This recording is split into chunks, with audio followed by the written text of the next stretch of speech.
Oh, okay. Hey, bro, what's up? I'm Vin, And I'm Jeff. and welcome to our podcast. This week is the emotions finale episode about happiness and love with our special guest, Cullen. He is a best friend of mine, brother. We grew up in high school as well, and interesting enough, we didn't become best friends till in college. It was like we had the same friend group and everything, but we just never had that bond. You just kind of like, oh yeah, like we're in the same group. We hang out every Fridays playing Ultimate Frisbee, yada yada. And then college hit, and life started happening, and we're like, started having our 2 hour phone calls in the night. But Cullen, if you would like to introduce yourself. Uh, hey, bro. What's up? I'm very happy to be here. Like you said, I've known Vin for, at this point, over 10 years, but compared to lifelong friendships, it feels like a relatively short amount of time until you think that it has felt like lifetimes. So, very happy to be on the podcast. Got a chance to chat with Jeff beforehand. Amazing. I'm very excited to be here. I'm excited to talk about happiness and love today. Nice. And would you like to read off the quote of the week? Absolutely. Quote of the week from an unknown author. Quote, "Be happy, not because everything is good, but because you see the good in everything." End quote. Okay. And how you reading that for the first time? How is that? What do you think?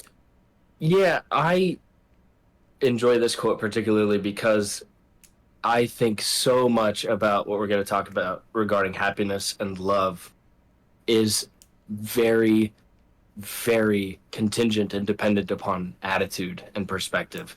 And I think this quote really does a nice job of encapsulating that in a pretty concise sentence because in life, everything isn't always going to be good, but there will always be good in something. And so taking that attitude, taking that perspective and that tact is imperative to happiness and love. So huge.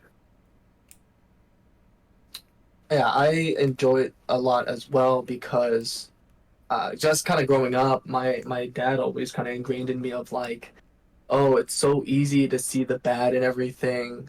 It's really hard to see the good in everything. So it really kind of turned my brain around of like, oh,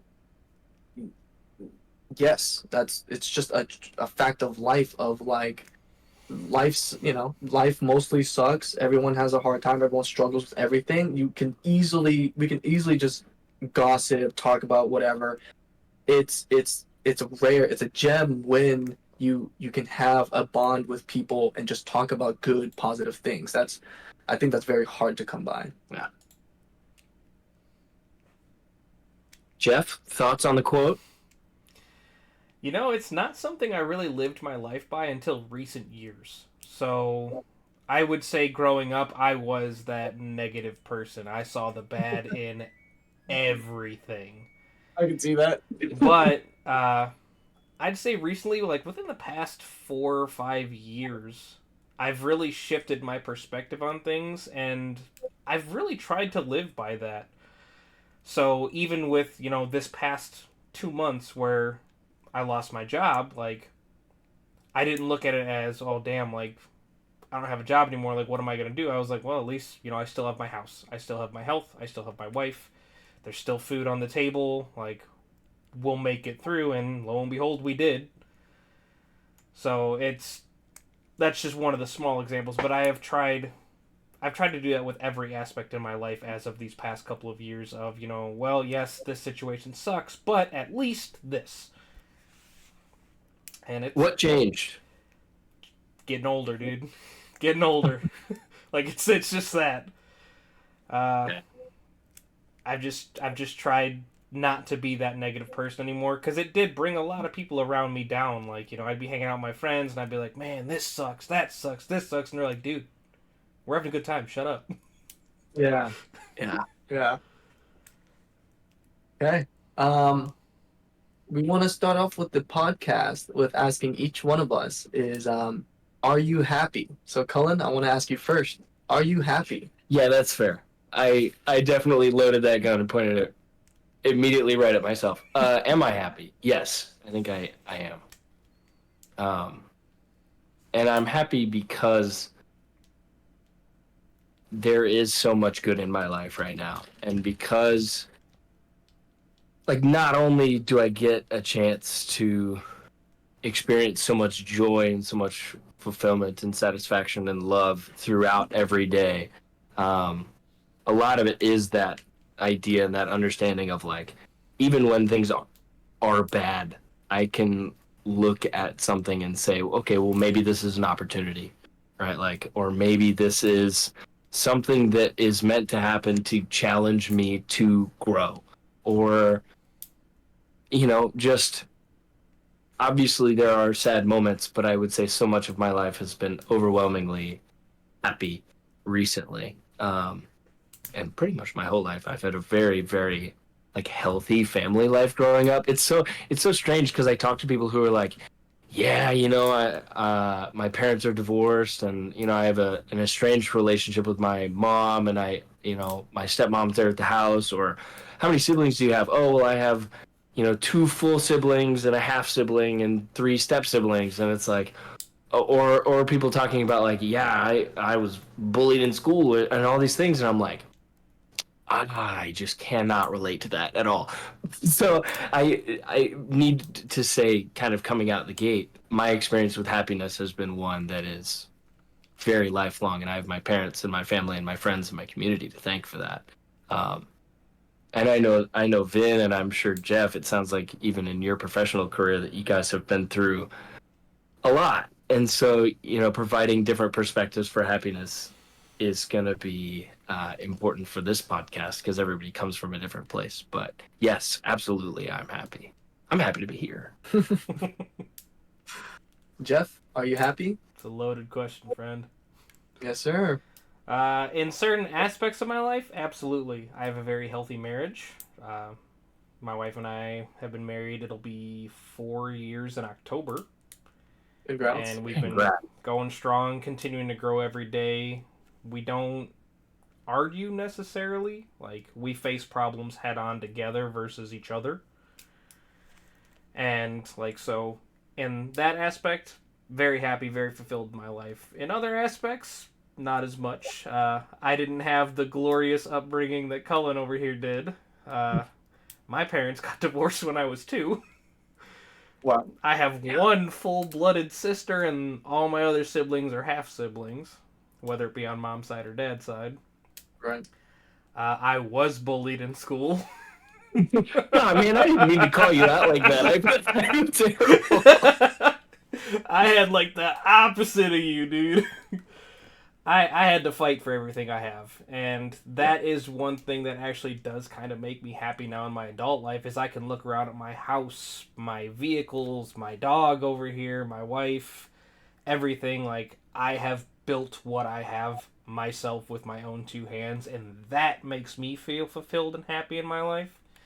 Not to say there's not stuff that still goes wrong in everyday life. Like, there's always going to be family drama, things like that. But I would say, overall, I could say yes, I am happy. Nice. With a little asterisk. Vin? Yeah. I guess I'm between Jeff and Cullen. Kind of similar, just growing up as Jeff, of like, I was the weird kid. I was fat and bullied. Family life. I was a bad kid, so I was the cause of mischief at home. So I'm the one that caused unhappiness. Obviously everyone still loved me and everything, but being a bad kid didn't help. Um, Bullied all the way up to 14, and school was hard, and just like relationships and everything. But the other half of it was I was very blessed. Like, my dad was a very good dad, not necessarily the best person. Loving, like, siblings, all my siblings and family were there for me. The friends that stuck it out with me were there for me, loved and supported me. So that's cool. And then especially moving into New Braunfels, like, that's kind of when I kind of started similar to Jeff, kind of building my own life, and so this it's just this mix and match. But the end goal of it was like, okay, I've built a community, like all my friends that I have that support me and love me. Family life is great. You know, that was it wasn't a walk in the park. I had to build that family life from the ground up. Kind of again with especially with my siblings, and now with like a loving girlfriend, and we have a roof over our heads, we have food on the table. Like there's nothing to be sad about, right? Being able to do this podcast, you know, getting a community together, doing all these things, it's so warming. I don't know the other word. I don't know another word for it. So, yeah, I am happy. There's nothing. I know I'm blessed, right? Even if I had to struggle with mental health and depression and all that stuff, but like coming out the other side of it's like, hey, we all did it together, right? It wasn't just a. So I'm in between y'all. So cool. Interesting, because you said right there, you said I have nothing to be unhappy about, Mm-hmm. and I think that's a very you way to say that, because I think other people looking at your life would see plenty of things that there is the potential to be unhappy about. So when you say that, like, how do you contextualize that with, like, the potential for, let's say, financial struggles, or finding where you're called to be, or when you run into, like, difficulties in friendships or relationships or family, things like that. Like, when unhappiness rears its head, how do you look at this podcast and say, I have nothing to be unhappy about? I think it's that foundation of like, one, what the tools and skill sets and the foundation I laid out for the love and support, that gives me the kind of, I guess, the word power to go through anything. So anything that comes by and it's bad, of course in the moment it sucks. You can be whatever negative feeling you have in the moment, but overall I know it's like, oh, it's not the end of the world. This is not, it's not the end. I still have a good life. Hence, I think that gives me motivation to work harder to fix it. I think so. So when I say there's nothing to be unhappy about, I think it's more of a general sense of like the question of, are you happy, right? Me as a being, as a person, there is nothing to be unhappy about because I was blessed, you know, externally, but also internally. I was able to build a foundation together. So both those together, I'm good. I will. Nothing can really stop us, you know, when we like love each other and there for each other. So that's kind of that. I think it's some kind of belief. It's some kind of like internal belief of everything's going to be okay. Mm. Yeah. So that's why I say there's nothing to be unhappy about. For in my case. So. Because it sounds like you're making the choice to just not be unhappy. You're saying, I recognize that there could be unhappiness, and I refuse to be unhappy. That I'm choosing happiness because I know that what I have, and I know that the people around me are a source of happiness for me that can override any source of unhappiness. Yeah. That's funny enough.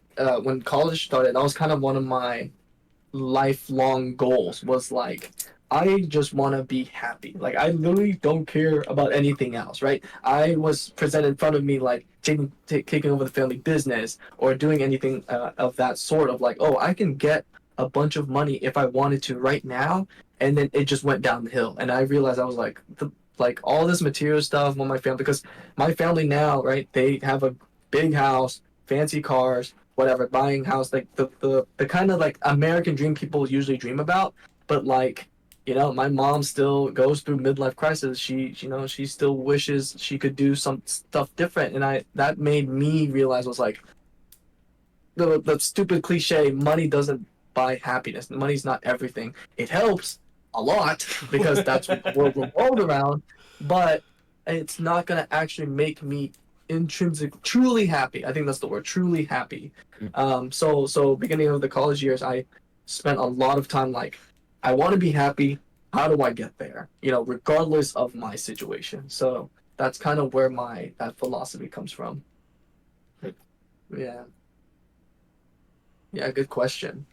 So speaking of happiness, what is happiness? Well, how do we define what happiness is? Is it just that feeling of like, oh, like this elation, like giddy feeling, or is it like a internal, like we choose, like kind of what you asked me was, do we choose to be happy, or is it like motivated by just feeling, like chemicals? I guess chemical reaction.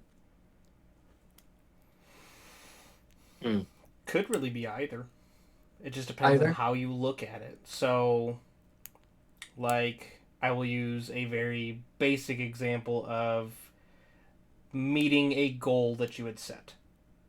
So, like, Okay. I had talked about in a prior episode how I had a goal to lose some weight before the end of the year. So, let's say end of the year comes and I hit my goal, I would be very happy. Like, that would give me that dose of serotonin of just, I did it. It would make me feel happy. But then there's the other end, like, it could be, a small purchase you make. I've been really looking at this gadget and I got it. That could make you happy. Or it could be that sense of fulfillment at the end of the day of looking at all the things you've done. Or, hey, I made somebody's day today. Like, that made me happy. It really could be a number of things. Yeah, I mean it's. I think we're asking a lot with this question. I think philosophers over the millennia have been asking this question: Right. What is happiness? How to be happy? Things like this. We're not breaking new ground in this question by any means. The way that I oftentimes, if somebody asks, like this case, to break down happiness, I'd imagine there are types. I love the happiness of getting a funny meme video in a group chat or on Instagram, right? Like, that's funny. That's good. Vin, you send them often. And that is happiness. And also the feeling that I get when I'm at work and somebody, right? Like I work as a medical assistant in a foot and ankle office. So I work with people who have issues with their feet. That could be sprains, that could be fractures, that could be gnarly toenails. It could be all sorts of different things. But if somebody looks at me and genuinely says, "Thank you for helping me," that is also happiness. I don't put those two on the same level. Same level. If one could treat it as a sliding scale, one could treat it as the size of that happiness according to value. You can treat it however you want. Stop. Sliding scale is kind of the easiest visualization for me. But understanding what each of those means, and how they affect us as human beings with, like, we have our lives that are intertwined with other people's lives, and we are, I believe that we're all here for a purpose, and that we're here to impact each other's lives and all sorts of different, all sorts of different things. So, yeah, what is happiness? Yeah. I for me personally, the more superficial happiness, right? Like, you can even get into a happiness that is not even necessarily with depth of meaning, right? Like, you say, like I can go find a nice outfit at the store, and that's going to make me happy, but how happy is it going to make me, and in what way? Right. Like, what is that going to satisfy? I guess is the best question. That if I am experiencing happiness, what is that happiness satisfying? Is it my soul? Is it a desire? Is it that kind of thing? So And that's why I I feel was like saying it comes in many different shapes and forms, and it could be a number of things. right. It feels like there's different types of happiness. I think we could categorize like there's short term happiness, like, or maybe like instant happiness in the moment, and then short term happiness that's like short term, and then long term where you maybe that falls under with like truly happy or fulfilled. Um, yeah, because I think there's different, like kind of the scale, like there's different weights to each happiness. Um, and unfortunately, I would say society really caters towards that instant, instant gratification and short-term happiness, right? definitely. It's going shopping, going do the activity for that short amount of period. They never really promote towards the, hey, how do you be happy? How does the, kind of what you said, all the old philosophers, nobody asks those questions like, what is happiness? What, like, how to be happy, right? Um, yeah, even separating with like materialistic happiness, I feel like, kind of what you said, the short term instant, and then intrinsic, right? Happiness within yourself. Yeah. Thoughts on that, Jeff? I mean, to me, materialistic happiness is the easiest one to explain. You want the thing, Yeah. you buy the thing, you get the thing, you're happy about getting the thing. Yeah. Like everyone has their vice of collection. Like for me, I have all my figures that are behind me, but I keep those blurred out. We don't need to see them. We're gonna be an episode one day. We need to do a reveal. We need to do a The reveal of the background. No, reveal. Yeah. we're okay not doing that. Intrinsic's a little harder to explain because to Yeah. me it's that sense of fulfillment for either achieving something or making a breakthrough, like in your own internal feelings, like kind of how I brought up earlier, how like as I've gotten older I've just been like, why see the bad in things when I can see the good and try to find the good in everything? Like that itself is a sense of internal happiness. Like instead of focusing on, oh well, this was crap and that was crap, instead of doing that, like now I look at it as, well, I have this, I have that, I can do this, I can do that. That really gives me that internal happiness. Yeah. So it's more of a state of mind, state of being, if you want to say. Right. It's like learned. So I think also the difference is also like the immaterial or material and short term happiness. It's very instinctual, right? It's very easy. Like, oh, we're hungry, grab food, eat. Hunger is satisfied. We're happy. Right. Whereas that intrinsic, it seems like it has to be trained. You have to be guided towards it. It's not something you just learn naturally. It feels like. It takes time. Like you really have to sit down and look at where you're at and establish those goals and, like, I don't want to say manifest it, but you kind of got to manifest your happiness. Like see the good in things, set yourself a goal, and instead of looking at it as, life sucks, just wake up and be like, hey, I woke up today. That's step number 1. I woke up today.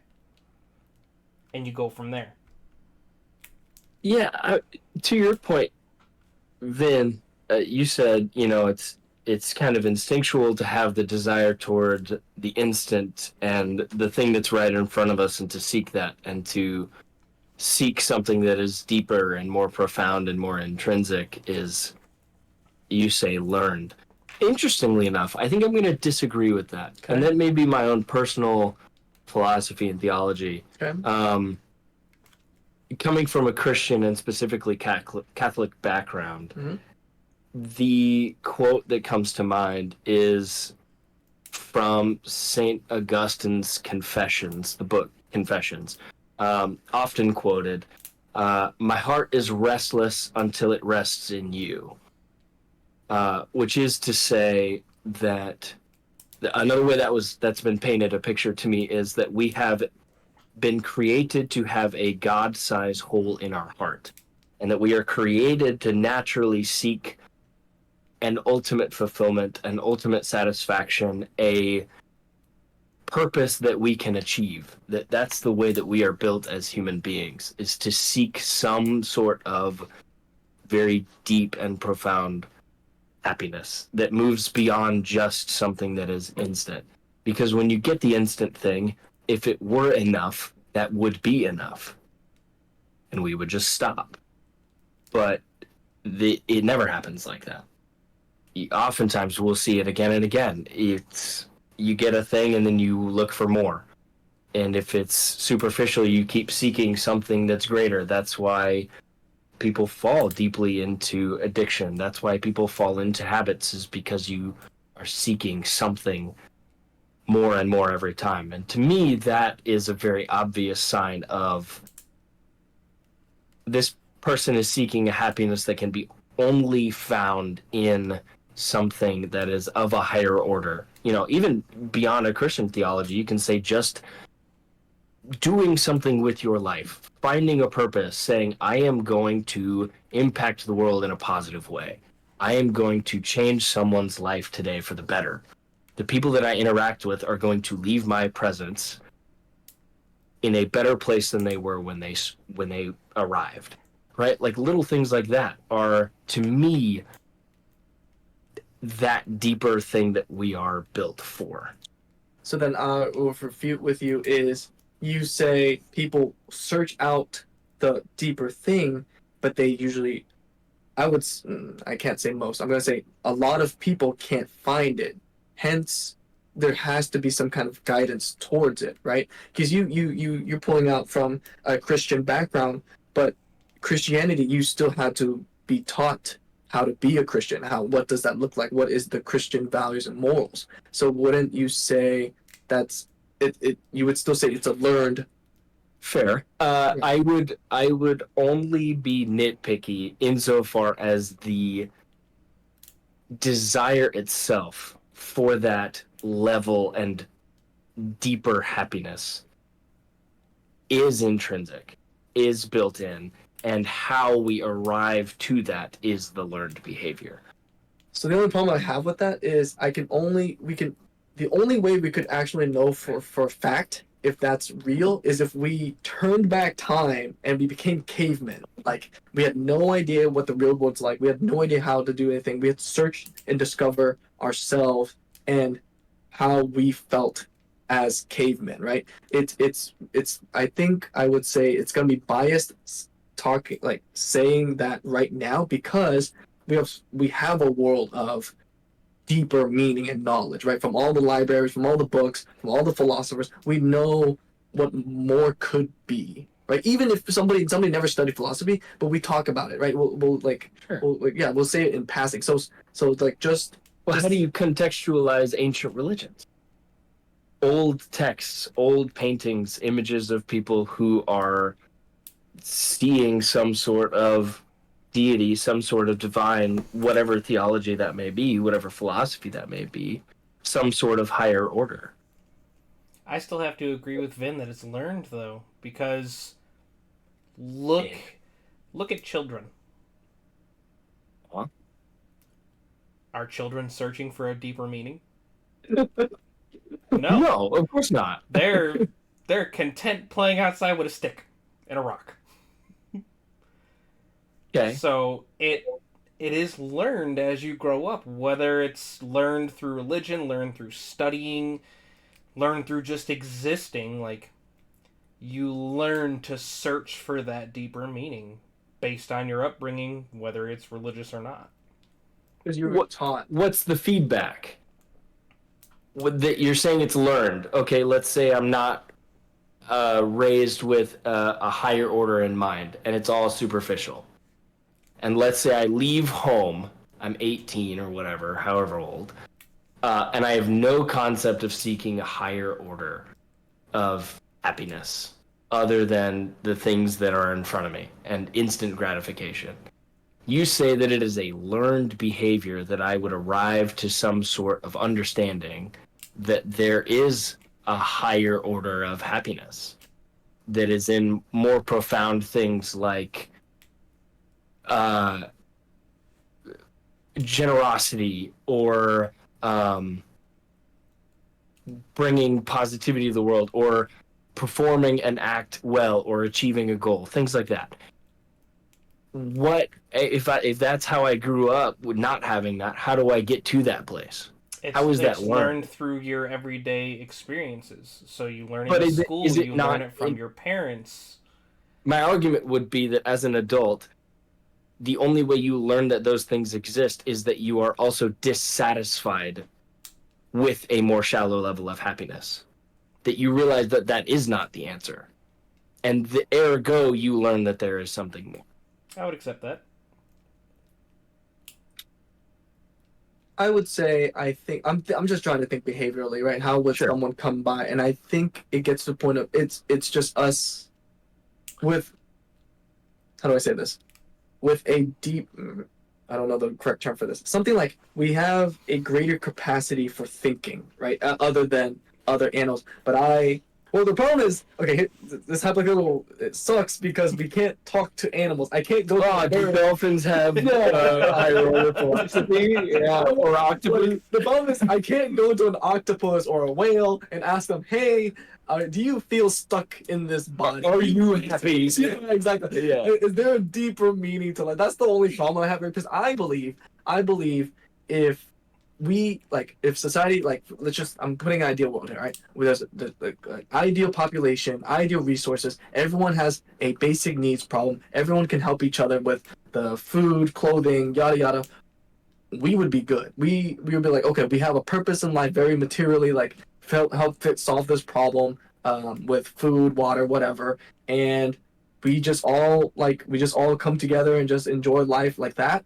I think we would be fine. But because we go into an abundance, I'm going to behave. I'm just making something up. I believe that we start thinking deeper is because it's like we start doing the same mundane things every day. Everything's satisfied. Everything's good. We don't have any more purpose. We're like, there has to be something more in life, right? But if everything's just kind of met at that level, I think we wouldn't even think even deeper. Like it's not innate. That's what I think.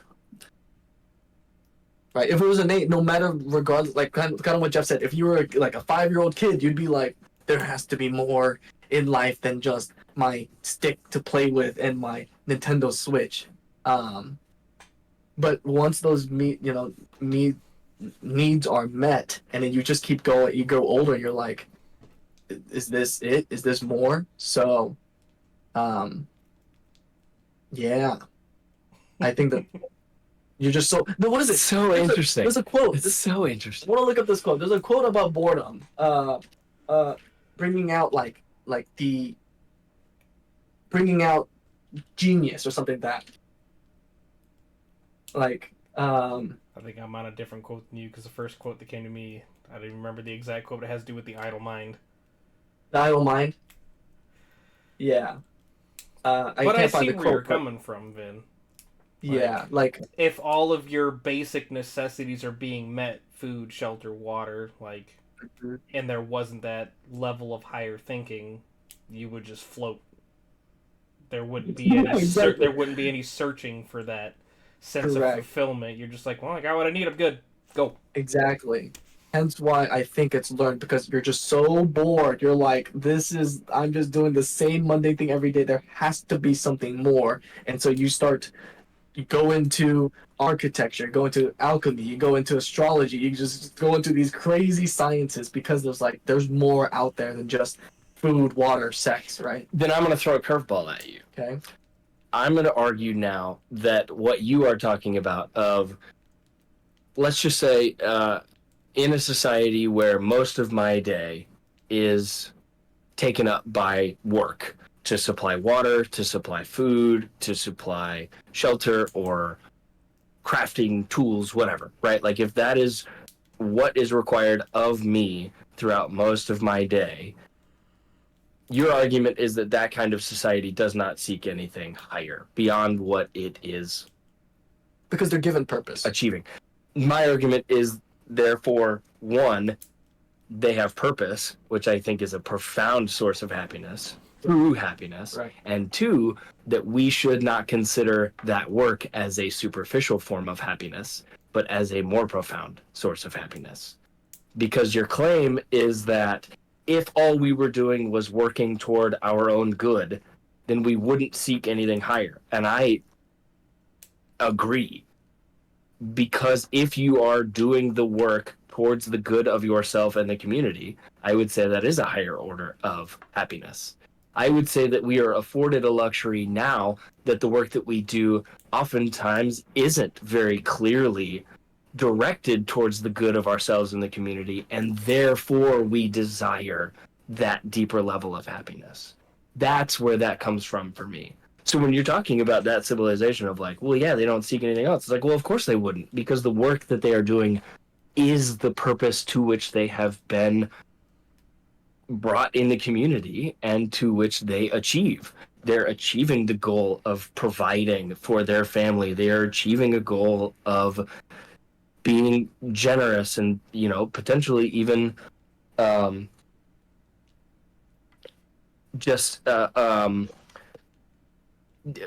aiming toward a good beyond themselves is what I'll say.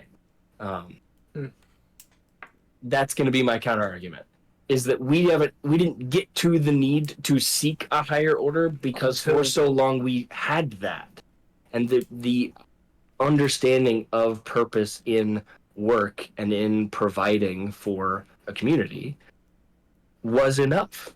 Okay. And I would argue it's still enough. No, I think that's why farmers are so dang happy. You know, like Yeah. you go chat with some guy out on the countryside who's been on his tractor for 70 years, and you're like, "Hey, Joe, how you doing?" He's like, "Another day Great. in paradise, baby." Like, I'm good because I know who I am, I know what I'm doing, and I know why I'm doing it.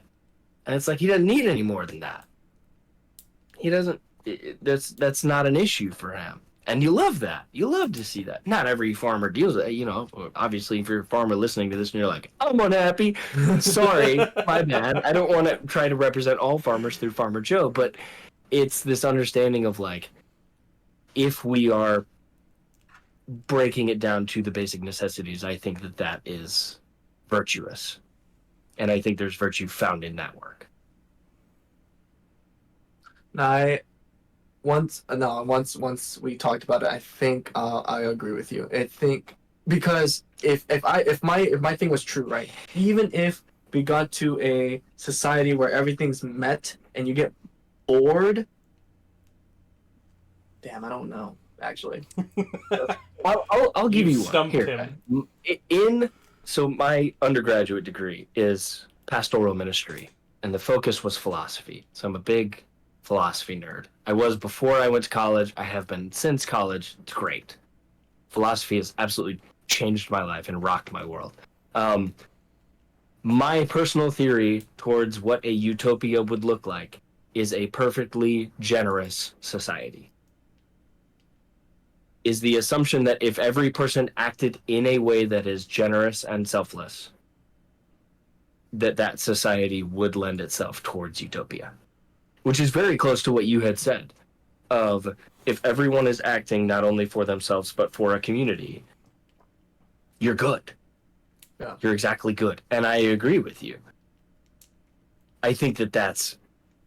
unfortunately, I don't think it's possible because we are not inherently generous. I think, unfortunately... We're inherently greedy. Yeah, as, let's say, to use Plato's definition, political animals, I think that's who that was. We are geared towards instinctual needs, and I think selfishness is both probably an inherent function of our survival instinct, and also, personally, I believe that that's a theological concupiscence is the word for it, that idea of original sin, that we are somewhat flawed, and that we are constantly seeking to be better, but you can take it from both angles, and it's the same idea. That unfortunately a perfectly generous society doesn't exist without forced generosity, which isn't forced generosity. Pretty sure that's just authoritarian, like... That's a dictatorship. What is that? Terrible, yeah, like a dictatorship or like a really malevolent communism. It's not great. So Yeah. unfortunately, that version of My Utopia is not possible. But that in, I think, a perfect world, if you will. In a perfect world, the world is perfect.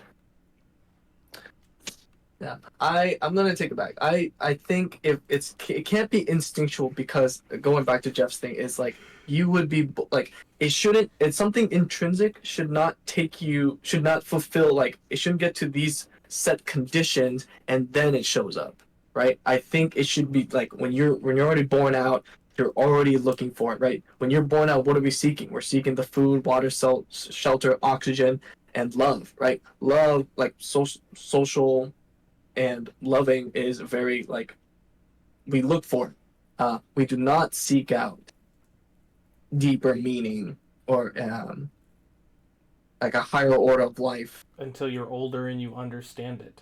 It's not like, My a argument, child's first words is, "What are my purpose? What is my purpose?" it's interesting to hear you say that it is intrinsic to seek familial and social love, Mm-hmm.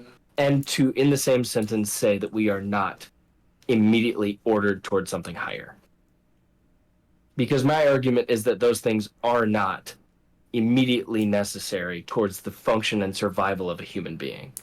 So I say that because I'm going to reference two psychology case studies, right? Here we go. First one is the psychology. Oh, remember these are unethical. These were back in the 1960s, 1920s, whatever, right? So before ethical laws came out. The first one was this guy brought in a society of rats. He brought in utopia of rats, and he's like, okay, I'm gonna give them food, water, shelter. This kind of goes with what you're trying to say. Is rats in general are fine. They kind of follow animals kind of follow this order of like, okay, I have to do this thing because instinctually ingrained in my DNA, I have to do these things. Usually they're fine. For rats, it's like, okay, I'm gonna seek out food and reproduce, whatever. Then this guy is like, okay, what if I just gave them all of that without them having to look at like no purpose whatsoever, right? And at some point, like later on, it took about I forgot how many generations of rats, but finally one generation of rats started fighting each other. Like they were so bored, they started fighting each other. But it wasn't the first generation of rats that started to fight each other. They were like, "Oh, we got all this food. Like we've been searching for so long. We're good." It took several generations. Hence why I think it's learned of like, "Oh, we're so bored. We need to, you know." But the second case study is this other scientist. Oh my god, the psychologist.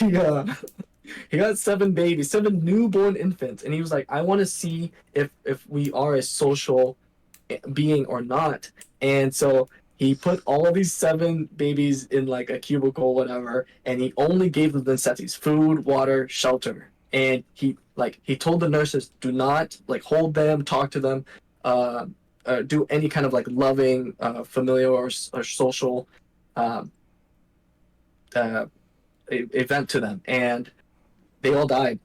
They all died shortly. I forgot the time frame, but they did not make it past several months. So it kind of improving of like we are social creatures. Like we need love to survive, right? It's very instinctual. We seek that out. So I bring those two up. Hence, yeah, because we're like kids. We don't see babies dying because they didn't find a deeper meaning, right? They're like, oh, I didn't find out why I'm here on Earth, and then die. Um, well, okay, we can go. That's a deeper topic. Like, you know what I'm saying? Like, you don't initially die from the lack of what is my purpose, right? If you become a farmer, you start being able to provide for your society. You find like this, just be able to provide for your society that purpose. You're gonna be good. You won't just Sure. And I guess coming around to that, like, I'm not sure if I did make a claim that it was necessary to the point of remaining alive, I would like to rescind that.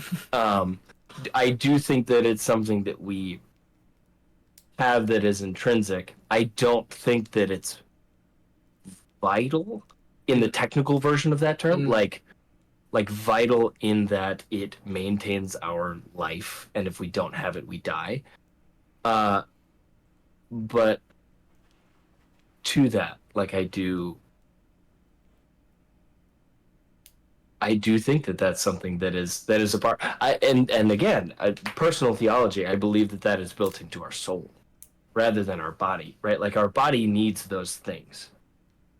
Physically, it needs food and water, and in the same way, it seems as though the body needs nourishment and social care. Great. I think that the soul craves in a way that I would say that the soul is in a different let's say dimension to the body, that the soul craves something that is in a different dimension to a physical necessity. Yeah. The sense of fulfillment. Right. That's where I'd go with that.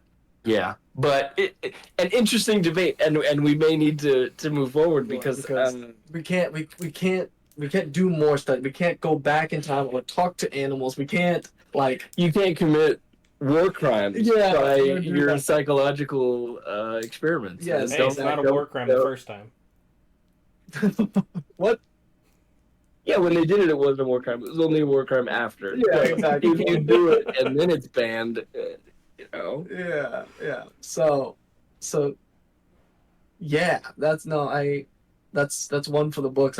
If seeking a deeper meaning is intrinsic or not. I will agree with you. What I'll be in the middle ground of. I'll agree. Modern humans now, we do seek out, like, just naturally, we will eventually seek out deeper meaning. We want to find out what's our purpose. What is out there. So. Yeah, the last thing I think I'll say on that is I think it is only in...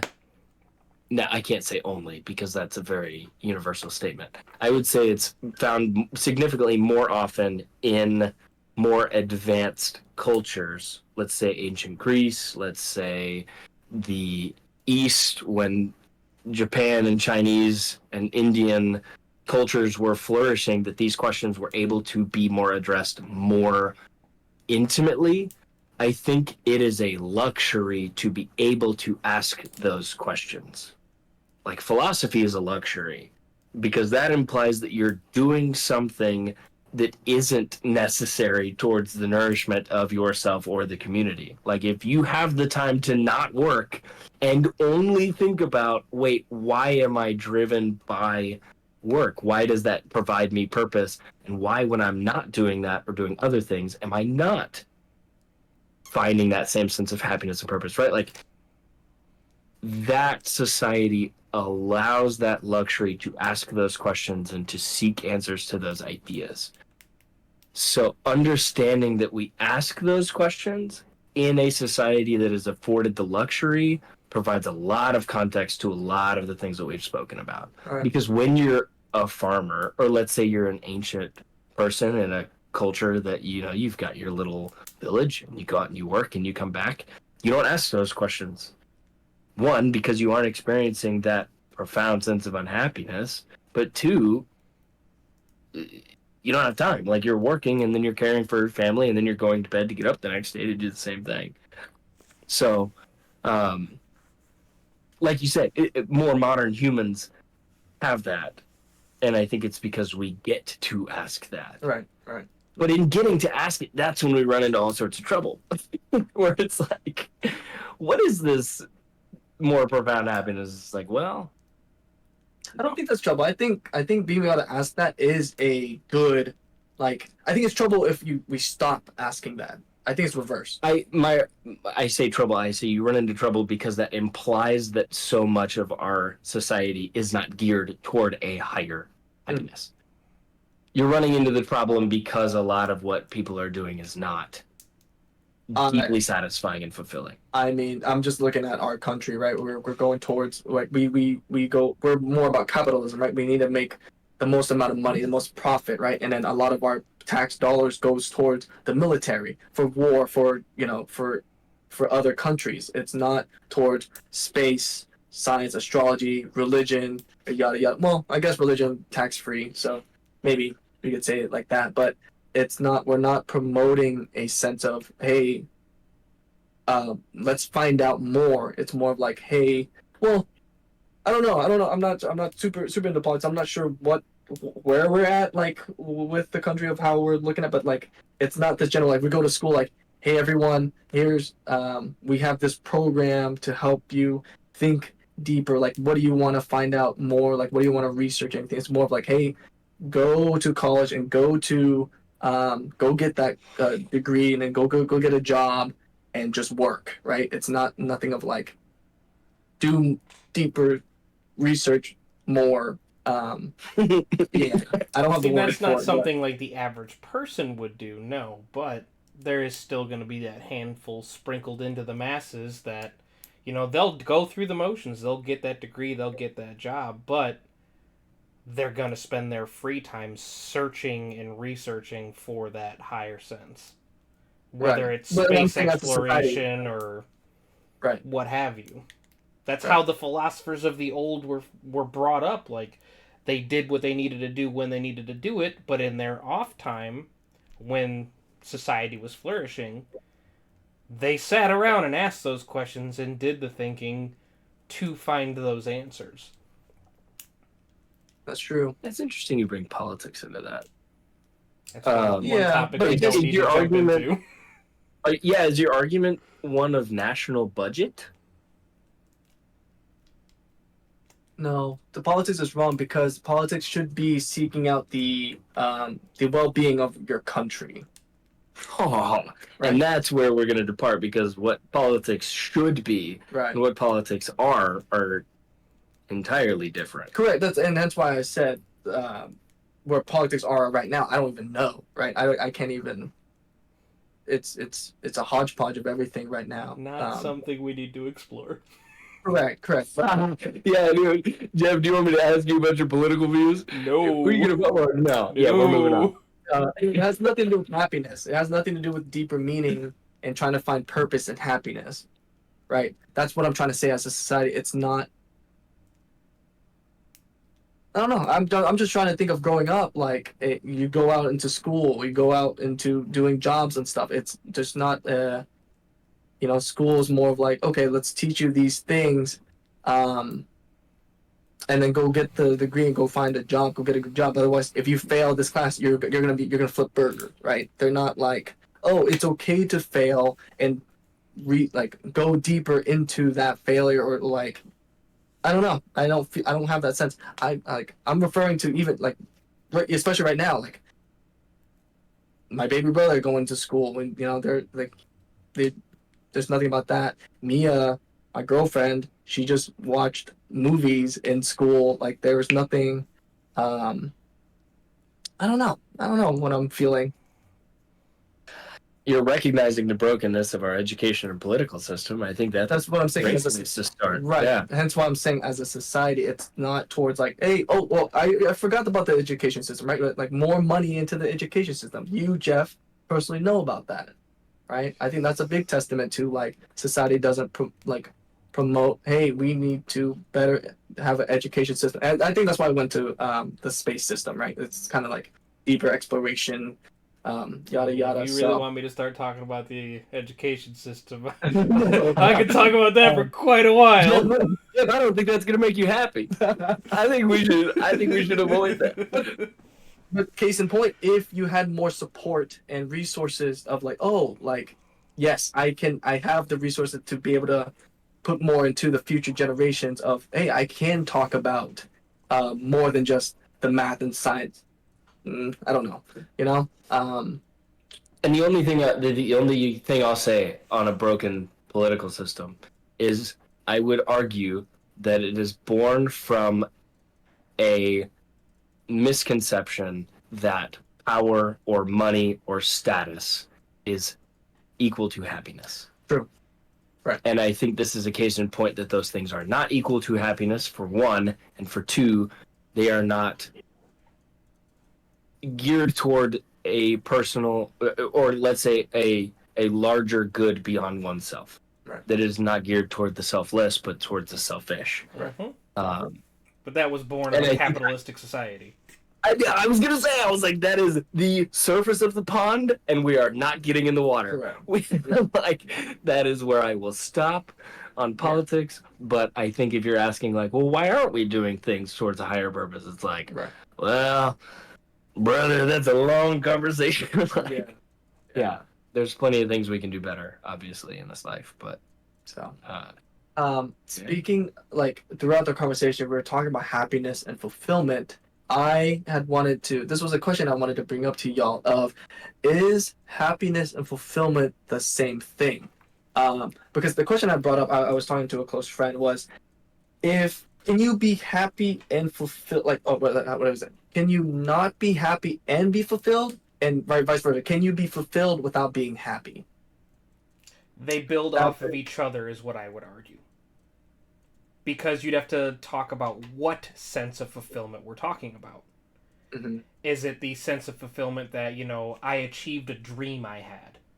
This is where I wanted to see myself, and I got there. That sense of fulfillment, I would say, would bring happiness. But you could look on a much lower level and be like, well, I'm hungry, and I ate. I'm fulfilled because I was hungry, but does that necessarily make me happy? I mean, it could, depending what you ate. But it also couldn't, if you didn't have something you wanted to eat, and you're like, well, I can make myself a bologna sandwich. I'm not hungry anymore, but am I fulfilled? Like, am I happy? Maybe not necessarily. So you would argue, Jeff, they that build off each other. you would argue satiation of hunger is fulfillment? It's fulfillment in a sense. But you're willing to put that in the category of fulfillment. I would. That's interesting. What is your thought on that? Because I always put happiness is that feeling, whether it's coming from external, intrinsic, but fulfillment I always put as close to synonymous with self-actualization of like, I have met my goals, inner goals of whatever I wanted to achieve. I found out who I am as a person. I've done the things I've wanted to do. I am fulfilled. Rather than I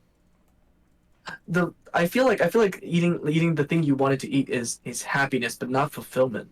Okay, well, let me use a different example then. So, Okay. Instead of using hunger, Mm. let me say I went to work this month and I was able to pay my bills. Yeah. Is that going to make me happy? Not necessarily. It's going to make me content that I still have a roof over my head. Like, I was able to satiate the frickin' bill collectors. Does that necessarily make me happy? No. But, like, I'm fulfilled that I'm not going to a debt collector. So I would say that they can build off each other, but they are not one and the same. That's really That is interesting. mainly what I'm trying to get at. Like, Super interesting. Because I tend to, and obviously this comes back to the first problem of philosophy, which is defining terms. Like, how are we defining fulfillment? That's why I asked. Like, if you thought that eating something leads to fulfillment, that is different than the way I would define fulfillment, which is different than the way Vin defines it. I would say self-actualization is closer to what I would say.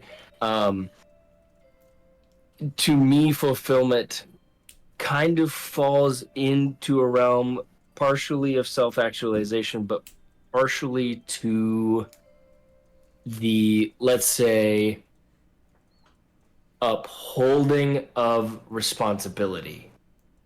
That if I have taken on a responsibility and I have performed what I need to do to make sure that that responsibility is taken care of, with that comes a sense of fulfillment.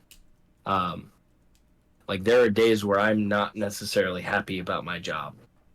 That's fine. That's natural. It happens to everybody. But at the end of the day, I am responsible for a number of things at work, and I did those things, and I took care of those responsibilities, and I do feel fulfilled. but does that make you happy? Well, I have done a good job, and I did not need to be happy at work. And what I will say is interestingly enough, in that case, fulfillment does lead to a sense of happiness, an emotional response of happiness. I do not think that they are one and the same. I think that oftentimes happiness accompanies fulfillment.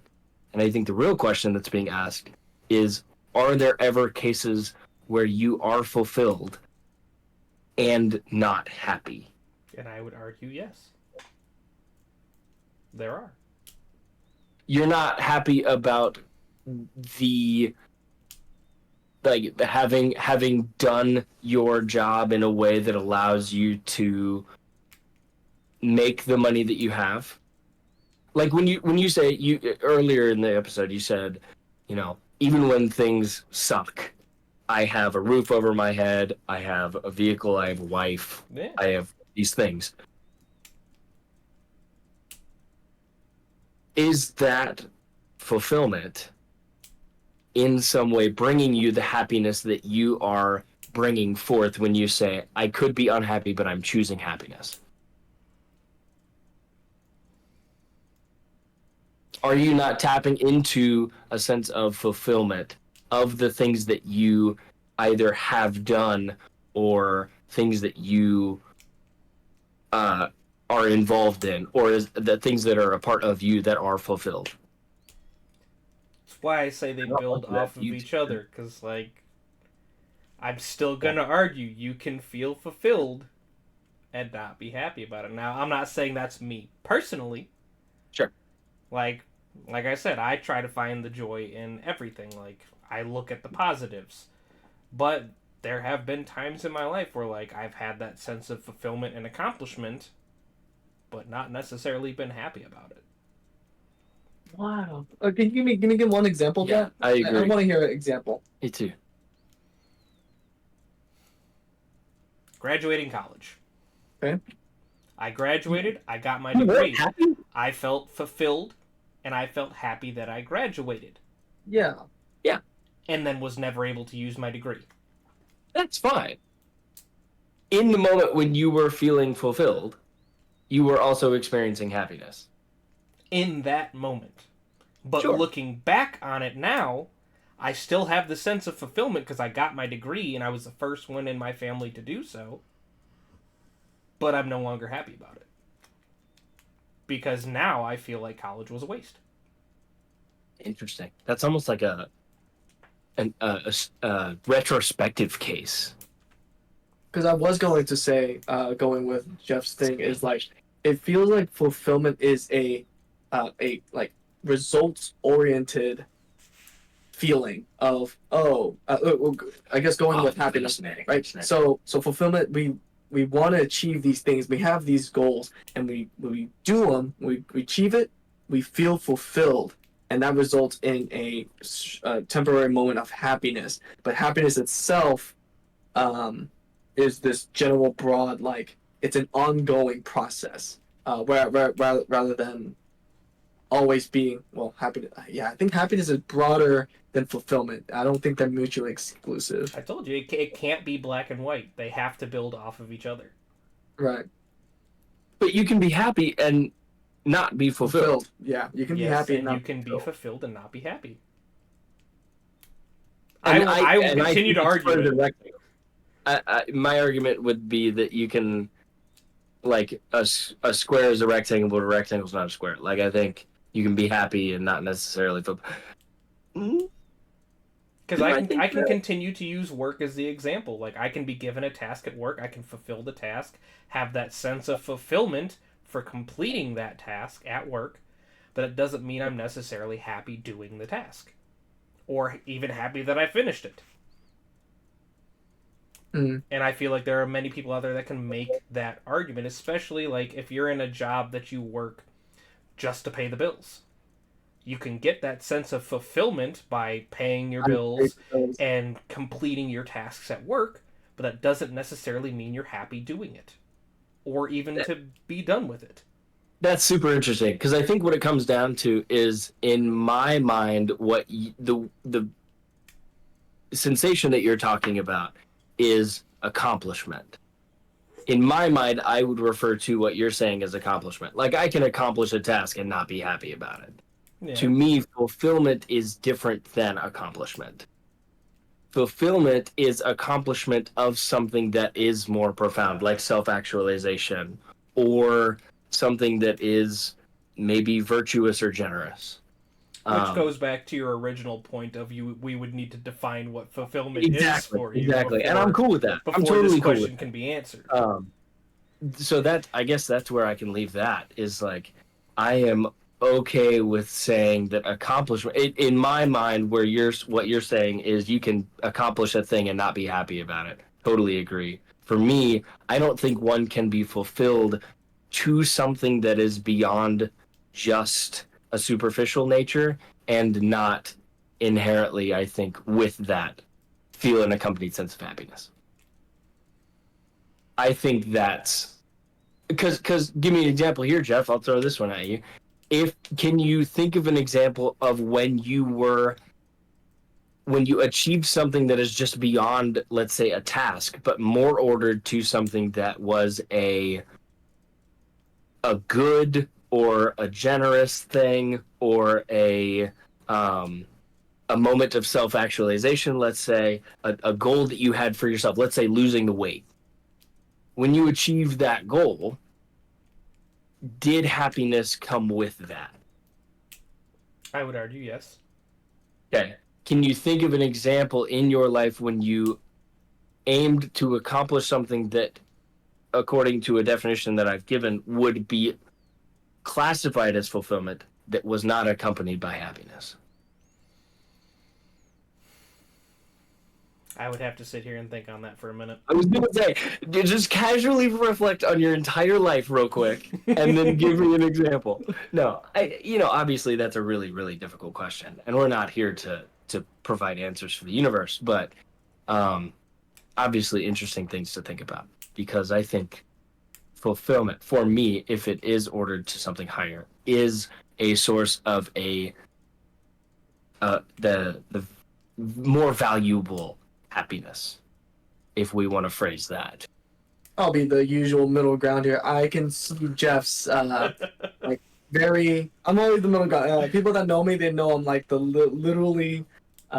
What's the word between the left and right? Moderate. The moderate, yeah, the super moderate here. And I like to play devil's advocate. Yes, sir. He does. The problem is I do too, Jeff. I see how, like, I pay the bills, or hey, I'm able to take care of my kid, or I'm able to have a family. Very, very, I don't have a better word, but very like kind of surface level, like kind of everyone that's the American dream. Everyone wants to achieve that thing, and you can feel fulfilled in achieving those things. But you yourself have not been fulfilled, right? You yourself, like, oh, okay, what is my true purpose? Why do I? Because people have achieved those things and they still feel like, what's the point? Why am I doing these things? So I think there's two levels of fulfillment. One of achieving everyday life, being able to fulfill those needs and I don't know the word, but and then there's a second level of fulfillment within yourself, that self-actualization. So I think there's two levels to it. Do you think that the response of happiness is different for one level to the next? Yes. Yeah. Because he argues that either level, happiness does not directly accompany either. My argument is that for the first level, happiness is not necessarily a byproduct, but if you are fulfilled on that higher level, that happiness is a direct result of that. That's my argument. I'll agree with that. I think it goes back to our very first topic of the short-term happiness and long-term happiness. I think the surface level, achieving the American dream, achieving the goal, very goal-oriented, result-oriented. You achieve those things, you'll be happy in that moment, but then it goes away. Whereas, like self-fulfillment, kind of what we had brought up was, no matter what the situation is, we know we'll be okay and we'll be happy. Like we're happy regardless. Um, yeah. So I'm gonna after hearing everything, I'm gonna put it as there's two levels of fulfillment. I don't think there's just one level. Because I'm going to get semantic here. The way you just phrased that is different than either of what Jeff and I just said. Really? Yeah. Technically, what you just said is that what I was referring to as accomplishment. Right. That you're saying there's an instant hit of happiness that accompanies that, Mm-hmm. and that in the higher order, it's a delayed gratification. It's a more profound, more valuable happiness. Let's say whatever higher scale. Jeff is saying that you can have the first level and no happiness. What? Can you really do that? Can. That's what he's saying. He's saying he does. He's saying he does his work all day, is fulfilled in the things that he needs to take care of in daily life. What you're saying, you can live the necessities of life, and when you perform an action that is fulfilled, when a responsibility is fulfilled, that you can achieve that and not feel happiness. Do you actually feel? I am agreeing with him too. You have a stance that is different than both of ours, and distinctly different regarding that. But you're only agreeing on that first level. That second level, you and I are in disagreement. Yes, that's where you and I disagree, because you're saying it doesn't necessarily arrive in that second tier either, and I say that it does. I say that it is a necessary byproduct. I say that it can. Sure, you're saying it can. I'm saying that it always does. I'm saying that I don't when deal that in higher absolutes. fulfillment is met. I don't deal in absolutes. You hit me with the Sith line. Oh no! You will try. Okay, so then in that I can't. I think it is a word of semantics. I think it's just accomplishment. Yeah, you can accomplish things without being happy about it. because you do 800 tickets a day or something. Those are a lot of things that are, in Jeff's definition, fulfilled. And if each of those brings you happiness, then you are, according to your own definition, true. But if each of those small tasks does not bring you happiness, you will need to redefine your stance. If we're going to this example of doing the tickets, right? By the end of the day, I feel good. I feel happy that I'm like, oh, I've done the best I can, and okay, this is more of a pride thing, but like, oh, I achieved one of the highest numbers in the company, right? But that would be more of a fulfillment. I accomplished, like, each ticket. Yeah, sure, each ticket doesn't give me any. Sure. So I'll pose the same question to you that I did to Jeff that might require, I don't know, 3 weeks of self-reflection. Is there a moment in your life that you can think of that you felt fulfilled on something that is higher ordered and did not, as a byproduct, experience the emotion of happiness? No, I've always, every time I was able to achieve, like, there was a milestone or stepping stone of something towards some kind of higher order, it's always of excitement, happiness, of fulfillment. But that's a personal example. That's not that can't be. We can't use that as a conclusion. No, absolutely not. Right. We can't use my example and your example and say, well, now it's true for all. Because literally, Jeff is exactly the case in point of all you need is one to prove that it's not universal, and he's here on the podcast. Right. As the guy running it. So, yeah, obviously we could talk about this for days. I love conversations like this, and you guys are excellent people to have them with, because you're willing to sink your teeth in, man. Well, it's good that Jeff's here because like me and Cullen are very similar, but Jeff like is an oddball. Like he's an anomaly. So because we don't, I am like, the anomaly. we haven't spent 10 years with you. So yeah, you know. no kidding. Yeah, no kidding. Give us enough time, and we'd have to play devil's advocate just to keep it interesting. Yeah, that's how I do it with Ben. I end up just being like, "Do you mean that?" And he's like, "What are you talking about? I thought we agreed." I'm like, I do agree. I'm just curious why." Yeah. And yeah. Okay. The next part I wanted to talk about was goal oriented versus process oriented happiness, I guess. Of the is there a difference, and does do usually when we talk about this is about people, right? There's a lot of people that are either goal oriented or process oriented or both. Goal oriented people, obviously, they kind of live their life in increments of, oh, I need to achieve this thing and I'm satisfied, right? They don't care whatever it takes. Whatever it takes, I need to get to that point from point A to point B. However hard I have to go through, I'll do it, right? And then there's a second type of person is process oriented, where they just care about the journey, right? They say it's not about the destination, it's the journey, right? They'll do things if they enjoy it, if it makes them happy. But if they once they realize like this is not it, they kind of quit, no matter regardless of the goal they wanted to get to. So I wanted to talk about to see, is there a difference in happiness if you're goal oriented or process oriented? Is there a different level of happiness achieved there? I'm gonna throw a huge wrench at you. Do you have to be one or the other? Great question. Right. I love that. So specifically, this was something that I was trying to figure out because Vin and I are very different people when it comes to fitness and exercise. Vin is the kind of guy where he's like, I will go to the gym 5 days a week and make sure that I exercise. I'm like, oh, how'd it go? And he's like, it sucked. And I hated it.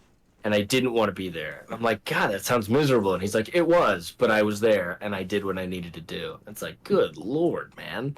That's insane. To me, that's insane because where his motivation comes from, I have a goal and I want to achieve that goal. I don't care how it feels during the process. I want to get to the goal.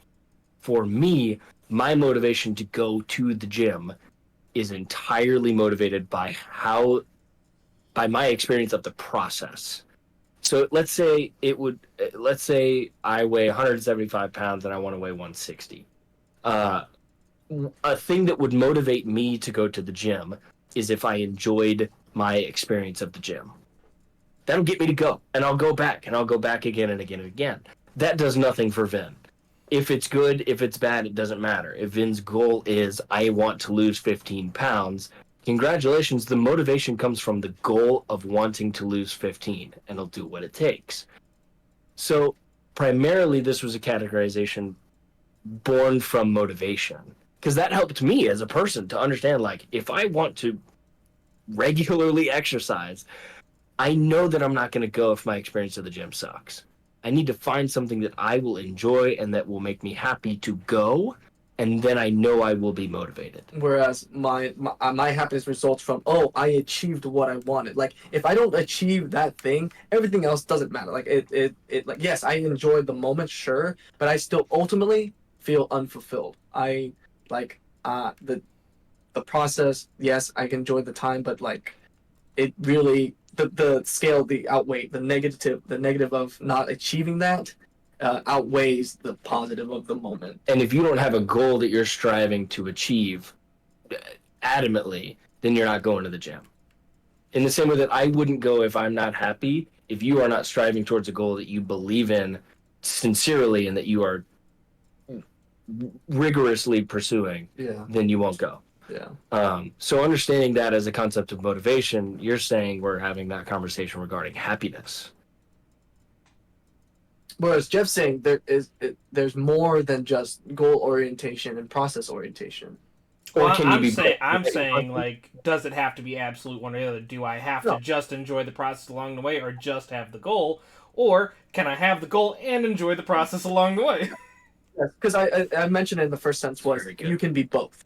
My sister is a very good advocate for that. She has a bunch of goals. She has these high, very hard goals to achieve, but she makes sure she enjoys the process at the same time. She's like, I'm not going to do it if I don't enjoy it. So she has these high goals, but also she needs to make sure she enjoys getting to that goal. Whereas for me, I'm like, I don't care about enjoying. Like, I'll give the example of what he was talking about with fitness. Was the worst time was I was 210 pounds.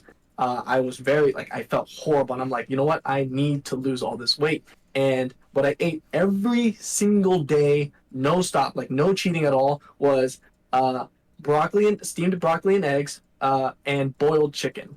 Like, that's every single day. No seasoning. and on top of the boiled chicken was cottage cheese, more protein, right? I did that every single day for 5 months straight. No giving up or anything like that, because I knew, because that's how bad I wanted to achieve that goal of being fit. You hated it. I hated it. I hated it. I told everyone, I was like, don't ever do this. Don't ever do what I just did. That's my kind of like one of my mottos when I talk to people. They listen to my story, and I'm like, don't copy that. Don't do what I did. Right? Because the process sucks. Yeah. So, And but I the could not go Yeah. through my life like that. I have to enjoy the process too. Like Agreed. I am all for and setting a goal and doing what you need to do to achieve it. But if I'm miserable while I'm trying to achieve it, I'm gonna give up.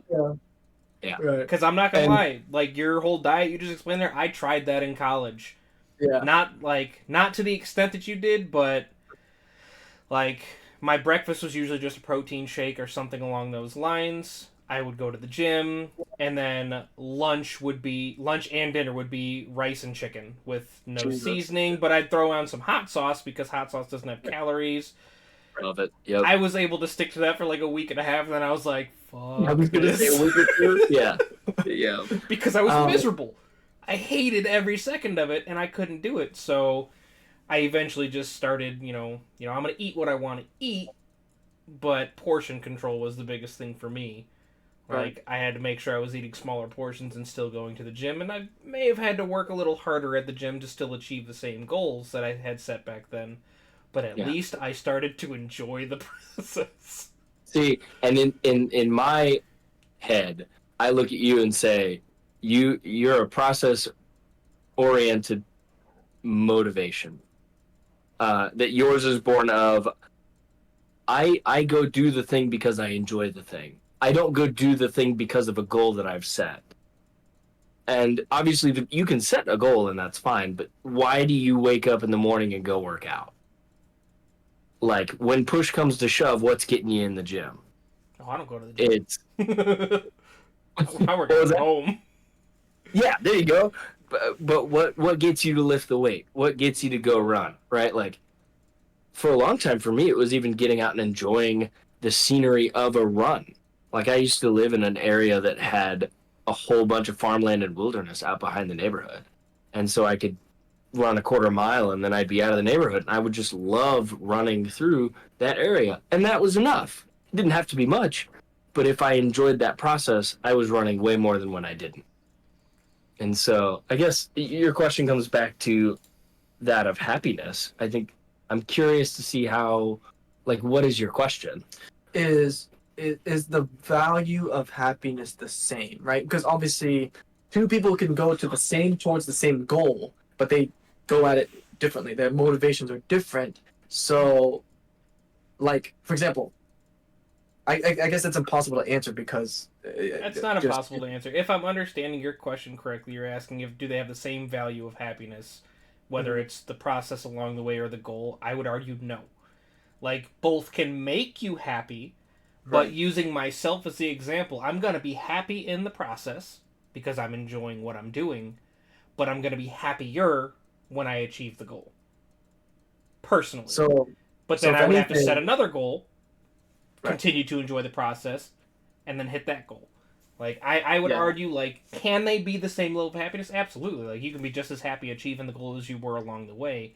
But for me personally, like I may enjoy the process, it'll make me happy, but I personally am going to be happier once I hit that goal, and then I'd be happy to set a new one.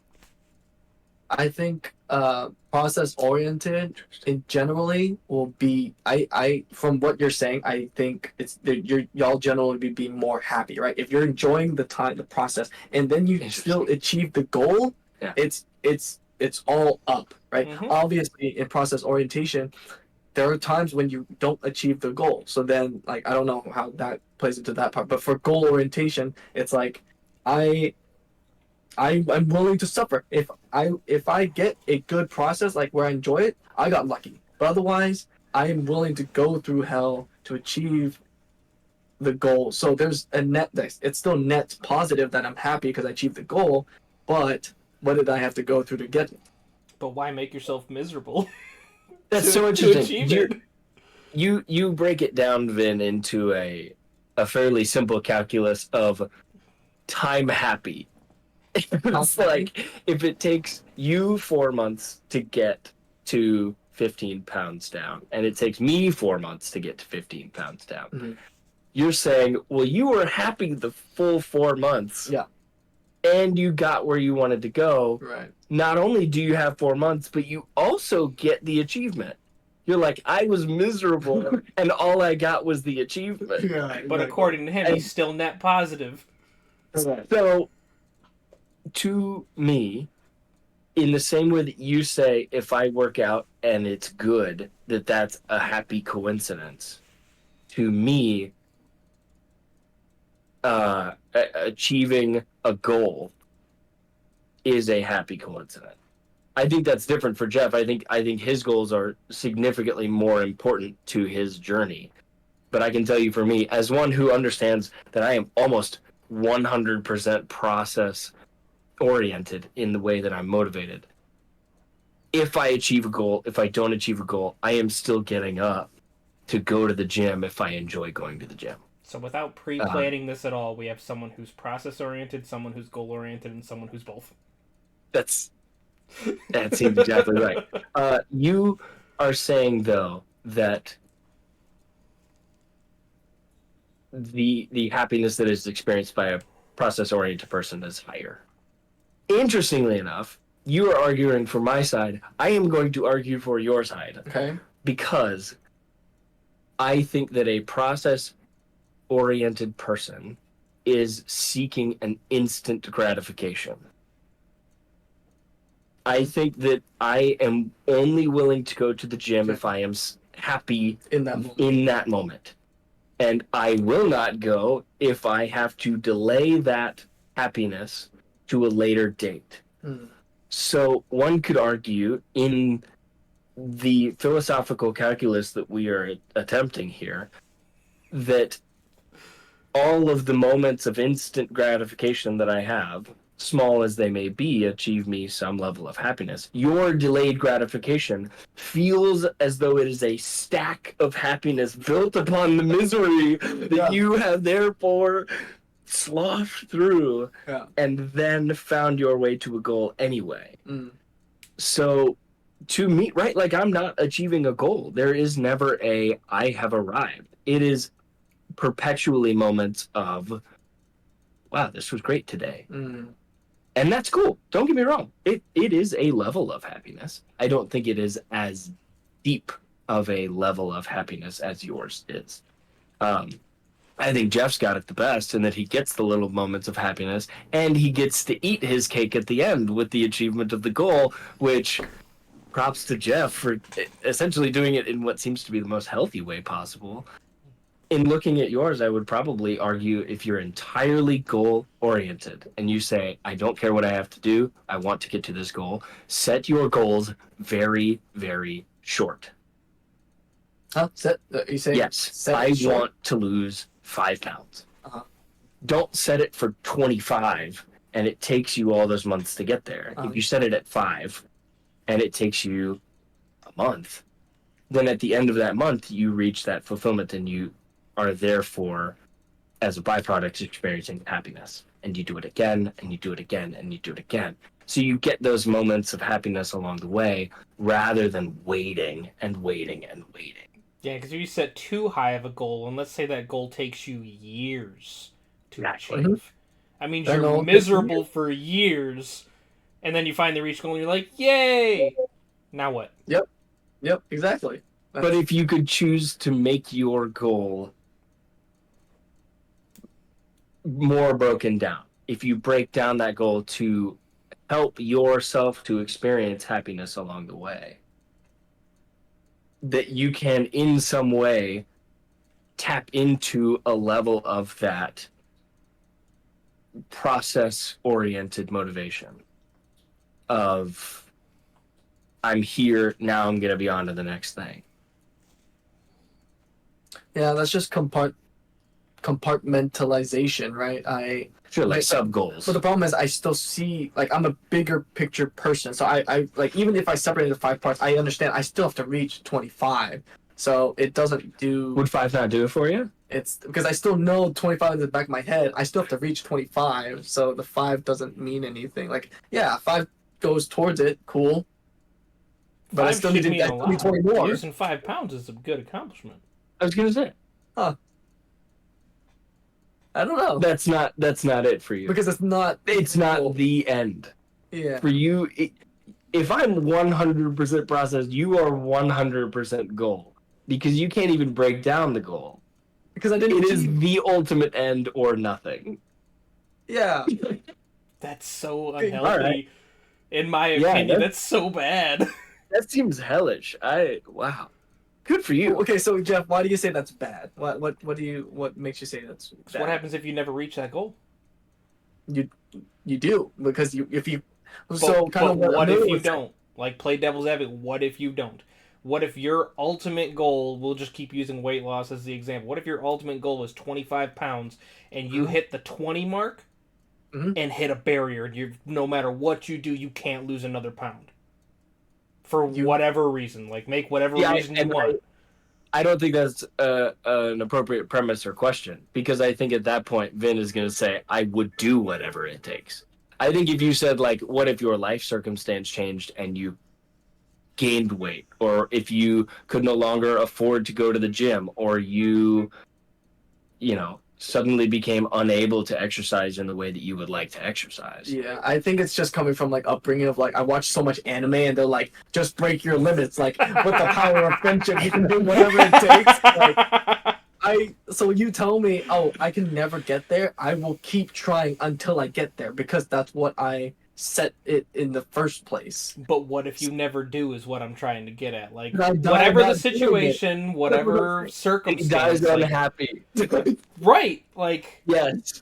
And that is the crux of this, is at the end of the day, at the end of the race, if you never achieved it, you never get. But at the end of the anime, the good guys always win. you're living in fantasy, man. It is life is a game. That's what I believe. Life is a game. All right. If life It's is a bad game, can I re-roll for a new character? Yeah. It's a bad game, but it's a game. Okay.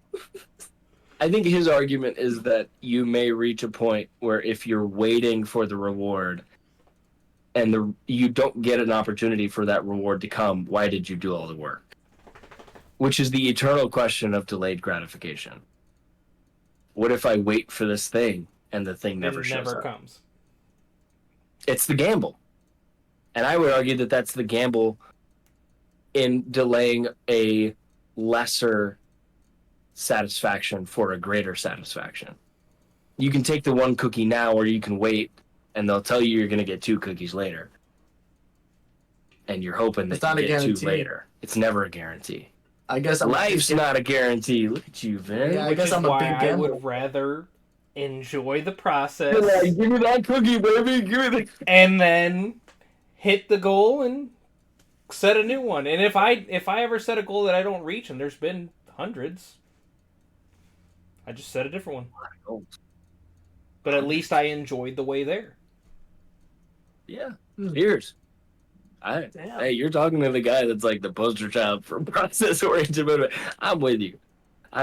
I live my life very happy day to day. I think I have a lot of work to do in understanding the value of delayed gratification, but I would never sacrifice what I hold. I would keep my process-oriented motivation, and I would slowly seek to add in some of the goal-oriented to arrive somewhat where Jeff is, rather than, oh, I know that my instant gratification is not true deeper happiness, so I'm going to drop the process and only seek out. And that's why, like I'm happy I have mine. And are you happy that you're goal-oriented? Or would you rather be process-oriented? Well, the problem is I have to experience what process orientation life looks like for me to be like, oh, I'd rather have that. But at least I know goal orientation has helped. Like, I've been able to achieve my goals and what I want to do with this orientation, so it's fine, right? I can't say if one is better than the other. And I'm not saying you're wrong for being goal oriented by any means. I'm just saying, like, No, you're just you have asking. to enjoy the process, because if for some reason the goal is not obtainable, in my lifestyle, how I enjoy the process and still strive for the goal, if I don't reach the goal, I enjoyed the process and I just set a new goal and I'm okay with it. But in a purely goal oriented person, if you never reach the goal, Yep. then what was it all for? I think, and I think both are important in life. I'm gonna, because I just thought about this. Was, for example, I had something before this, but I'm thinking about our podcast right now. Right, I'm spending minimum 6 hours per episode, and especially with this episode, it's gonna be probably like 10 to 20 hours. But because I enjoy the results of it, like enjoy what we're trying to achieve, enjoy bringing people on. I don't care that it takes me. Kind of, I think that's why you asked me. You're like, dude, Vin, like if it's too much, like just chill out. Like don't. And I'm like, no, like I want to do this, right? It literally doesn't matter. It But doesn't matter. if you're going to use this podcast as the example, you're enjoying the process. No, he's saying the editing. The editing, the 6 hours, I hate it. Like it's like, oh my god, I have to spend time away from my girlfriend. Like she understands. Like I'll spend time. Like I obviously I balance it out, but like I have to spend a lot. Like every single day, I am working on the podcast, and I don't enjoy it. Like, but I enjoy the result. Like that's what I'm trying to say. You enjoy the finished knowing- product, but are you saying you don't enjoy any of the process? I know editing is a huge chunk of the process, but that's not the full process. Recording, getting the guests, this is part of the process. That's what I just said. Was I enjoy the result of bringing people on, being at what we're trying to achieve. Right. That's because that's the goal. And specifically to your point, Jeff, this goes back to what he said about like, I have a goal, and if some of it is enjoyable along the way through the process, Then that's it's a happy coincidence. Right. That's what this is. The fact that we're enjoying recording this podcast right now is a happy coincidence for Van. But if I were to ask you, hey Jeff, we're gonna record, 2 hours plus of audio, but then you're gonna have to sit down and be miserable for 15 hours editing this. You want to start a podcast? I don't know if you're gonna do the podcast. There's a reason I don't do the editing. See? And there's a reason that Vin does. Because he's better. He is very good at what he does. It's super interesting because I think the ceiling for a goal-oriented person is higher. The ceiling of what? Achievement and fulfillment. Both. Okay. Because I think to achieve, this is super interesting. This is all first take here, so I'm still fleshing this out. I think there are things that are like levels of happiness and fulfillment that are only attainable by the experience or overcoming of a difficulty or discomfort. And if my process, let's say weightlifting, if my process is I have to enjoy going to the gym, I wouldn't get to a level that you could, because at a certain point I would stop having to enjoy it, and I would have to do it because of a goal.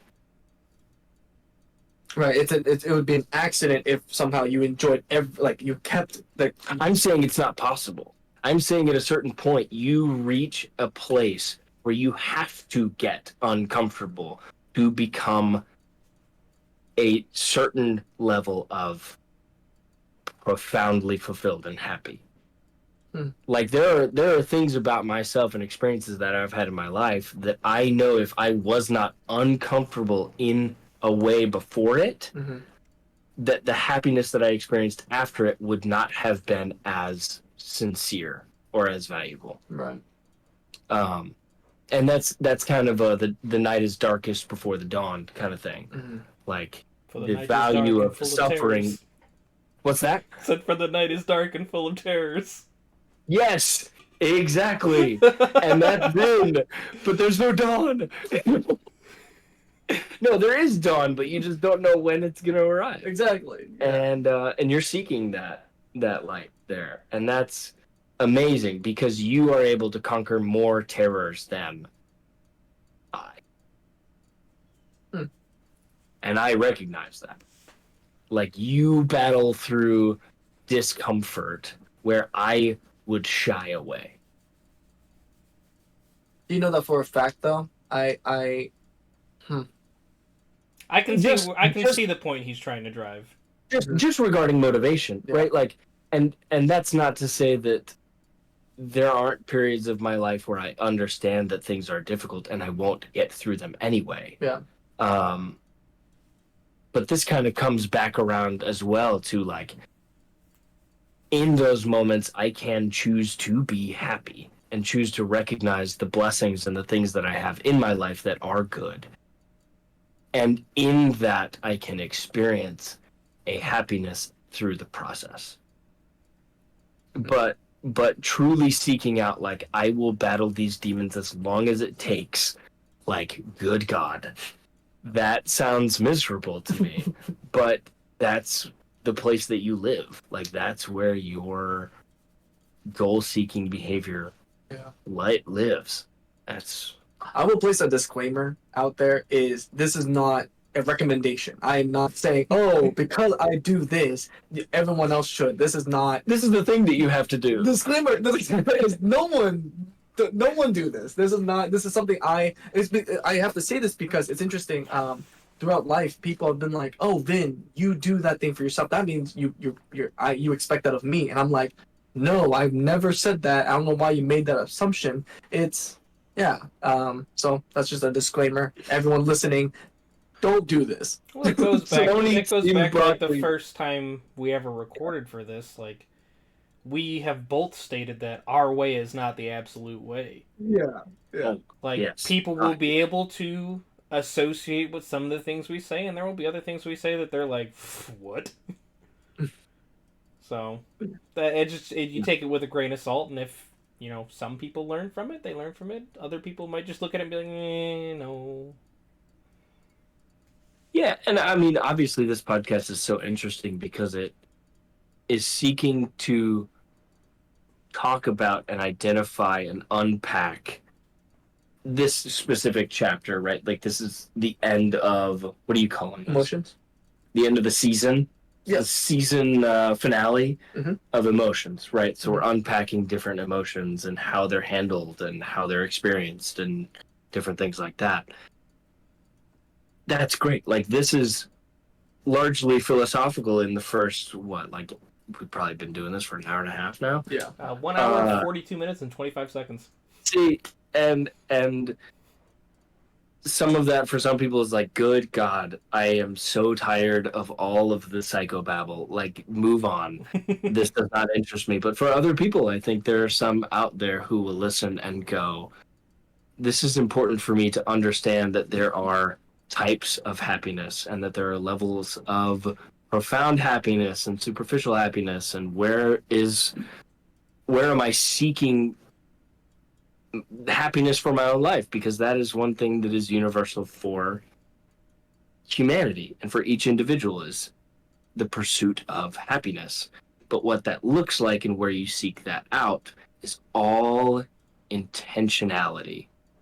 And to say, okay, well, if I'm looking for my happiness in places that aren't going to be fulfilling to me, maybe I should start looking in areas that would be fulfilling, and maybe I'll find that happiness there. So interestingly, I want to bring a point. I kind of want to refute it. There's a quote I saw was, "Don't chase happiness, become anti-fragile."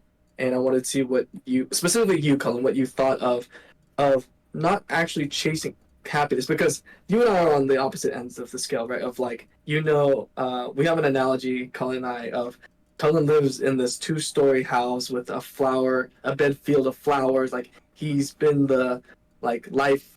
he's been blessed, right? And then I'm over here right next to it in like this bunker preparing for a nuclear war anytime it can happen.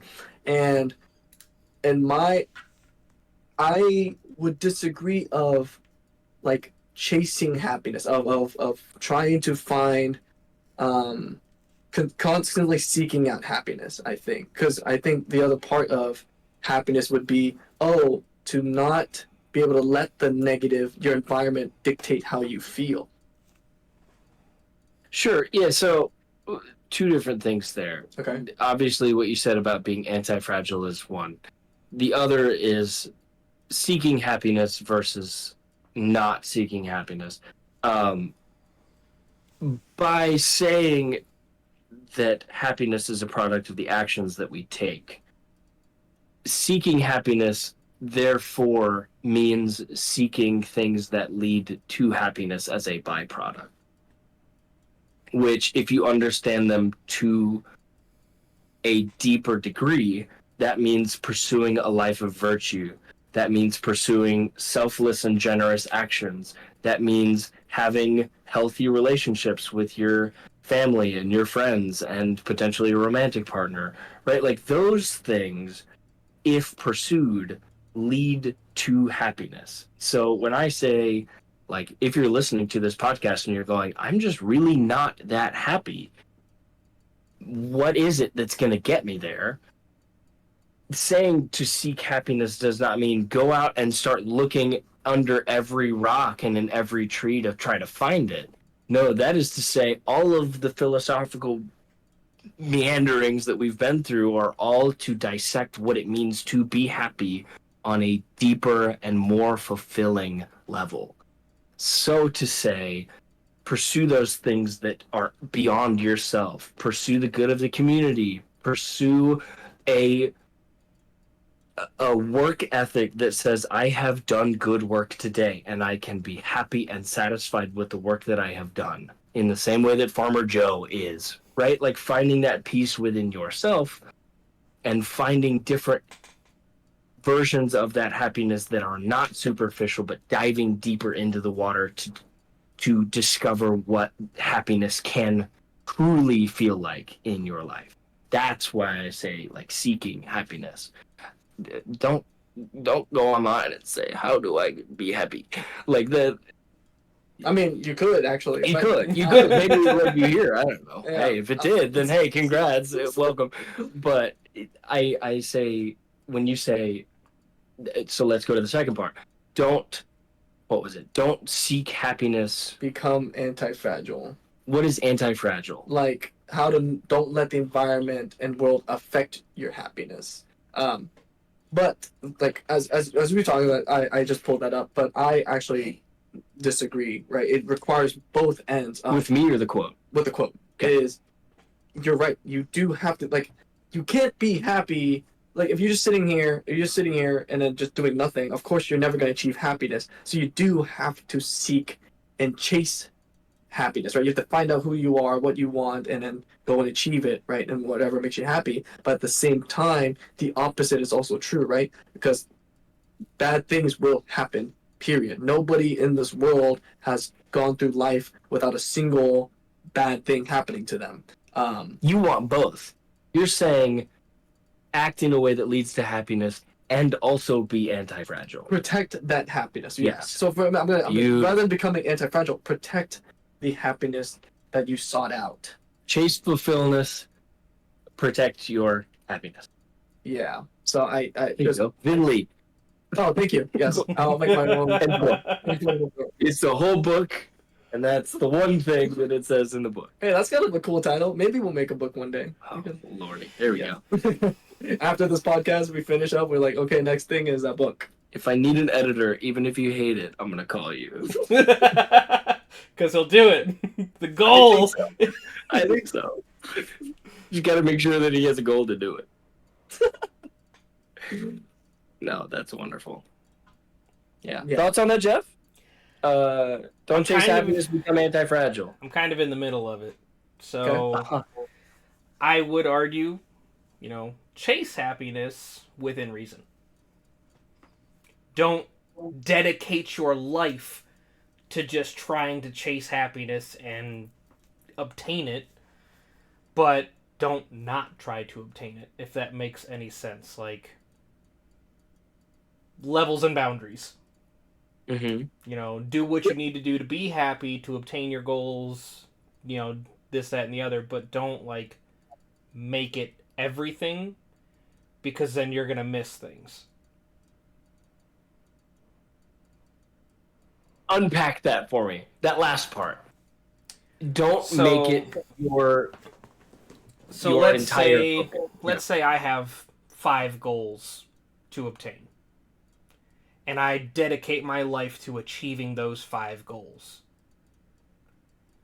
Yes, I may enjoy the process along the way of obtaining those 5 goals, but what about the 45 other things that I missed because I was too dedicated to trying to do this?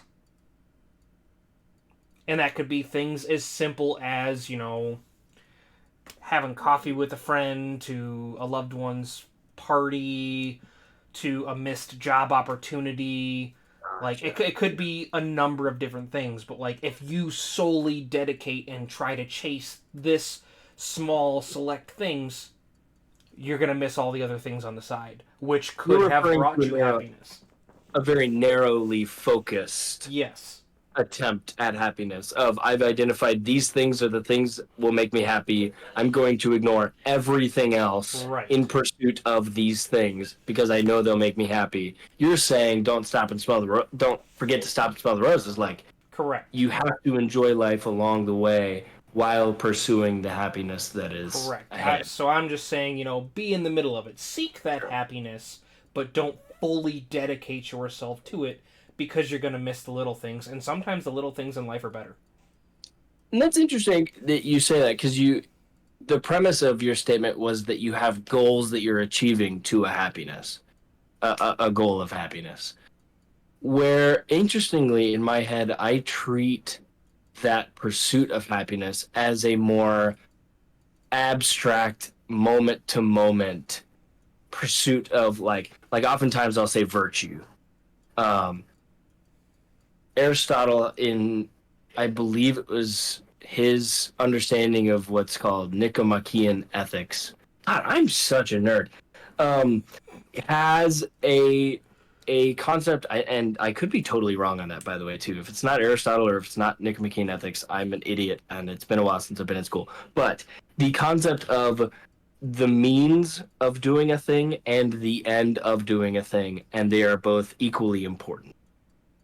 Kind of in the process and the goal, but saying, like, if I pursue something with a virtuous intent and I do something virtuous, those two things match up. If one is pursuing virtue, I think it will naturally be reflected through an experience of happiness.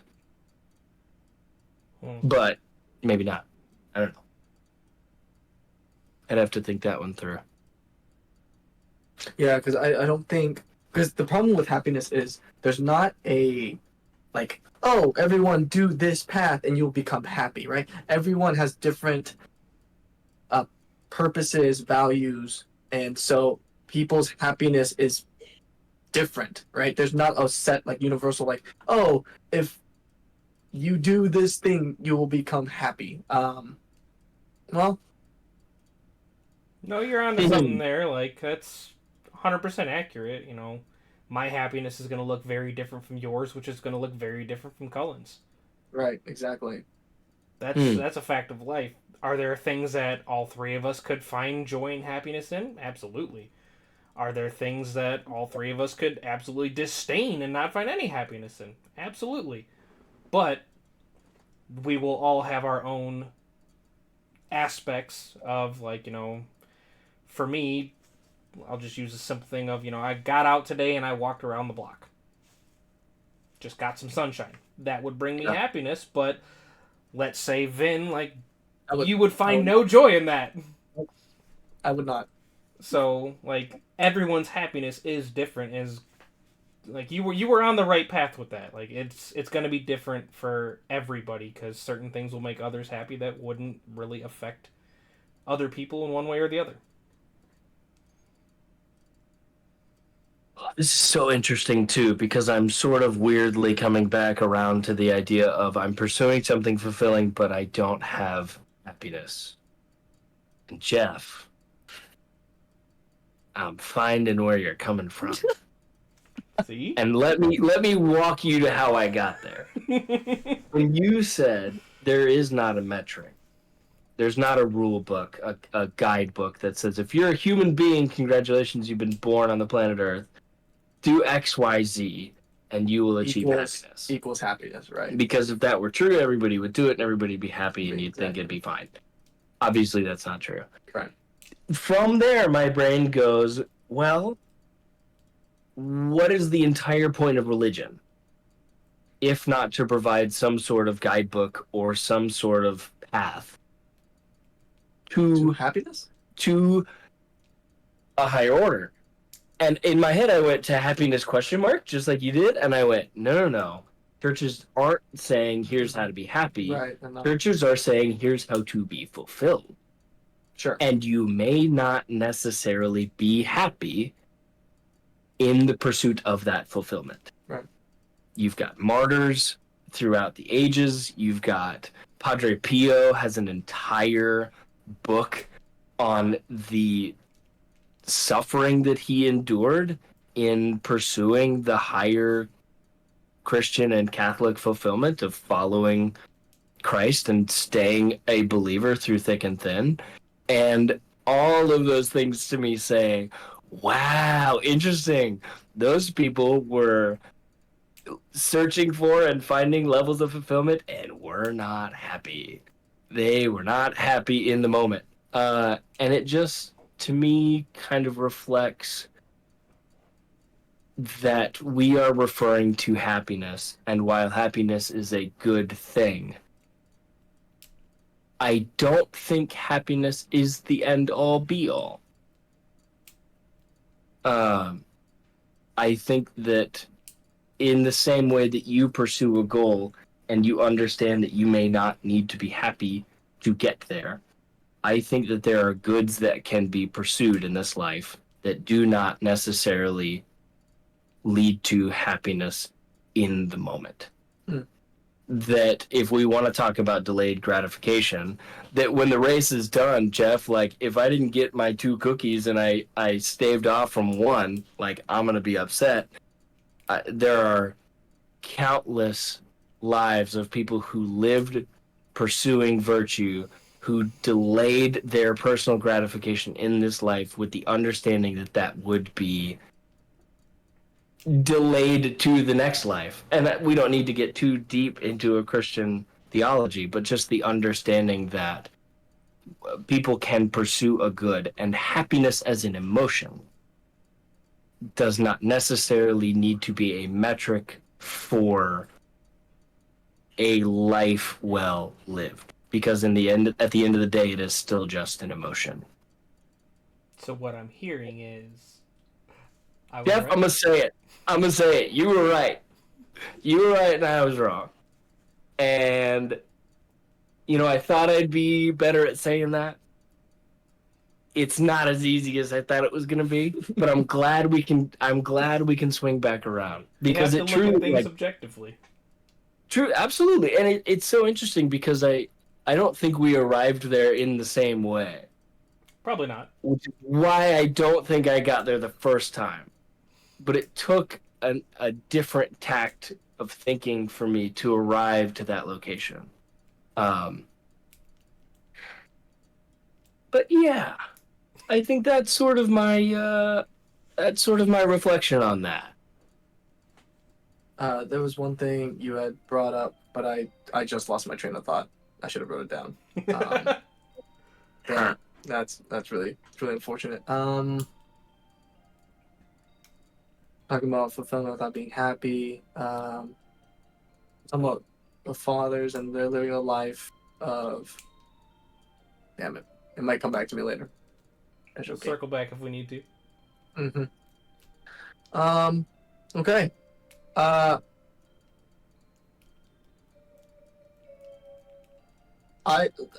life fully lived. Oh my gosh! Hold on. We need to take a pause. It's like. Do you want me to do we need to take a break? No. You don't need to take a break. Hold on. Okay, I'm just gonna keep going, and then I'll just ignore this in the back of my head. All right. I feel like a life fully lived is one of the main ways of going about happiness, right? The common quote of saying, "Don't knock it until you try it," because I've read too many testimonies of people on their deathbed of saying, "Hey, what are the few things you regret the most?" And most commonly throughout most people that have passed is they say, "I regret not doing the thing," what Whatever it may etc. be. Whatever it may be, not doing it because of whatever reasons they had it come up back in the day. So I wanted to bring up the concept of like just don't knock something until you try it. Say yes to as many things as you can, especially if you've never done before, right? Like having that bucket list. People bring up a bucket list and just going thinking like with a positive mindset of like I might really love this thing.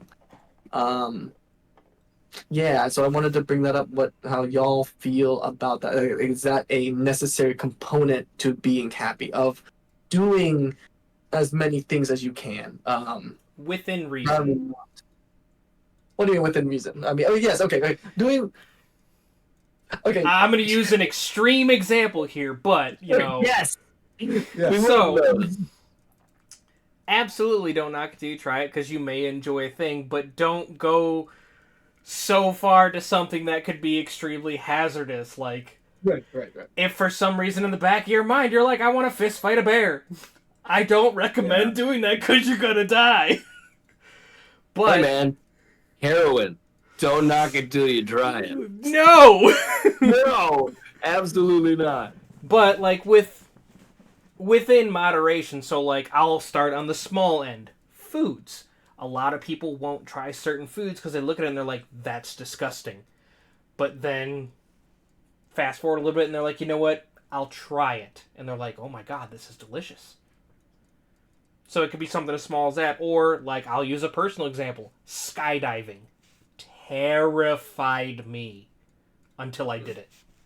Nice. Like, going up in the plane, like, up until the moment I had to jump, I was like, oh my god, shaking. But then once it was said and done, I was like, that was awesome. Let's do it again. Yes, sir.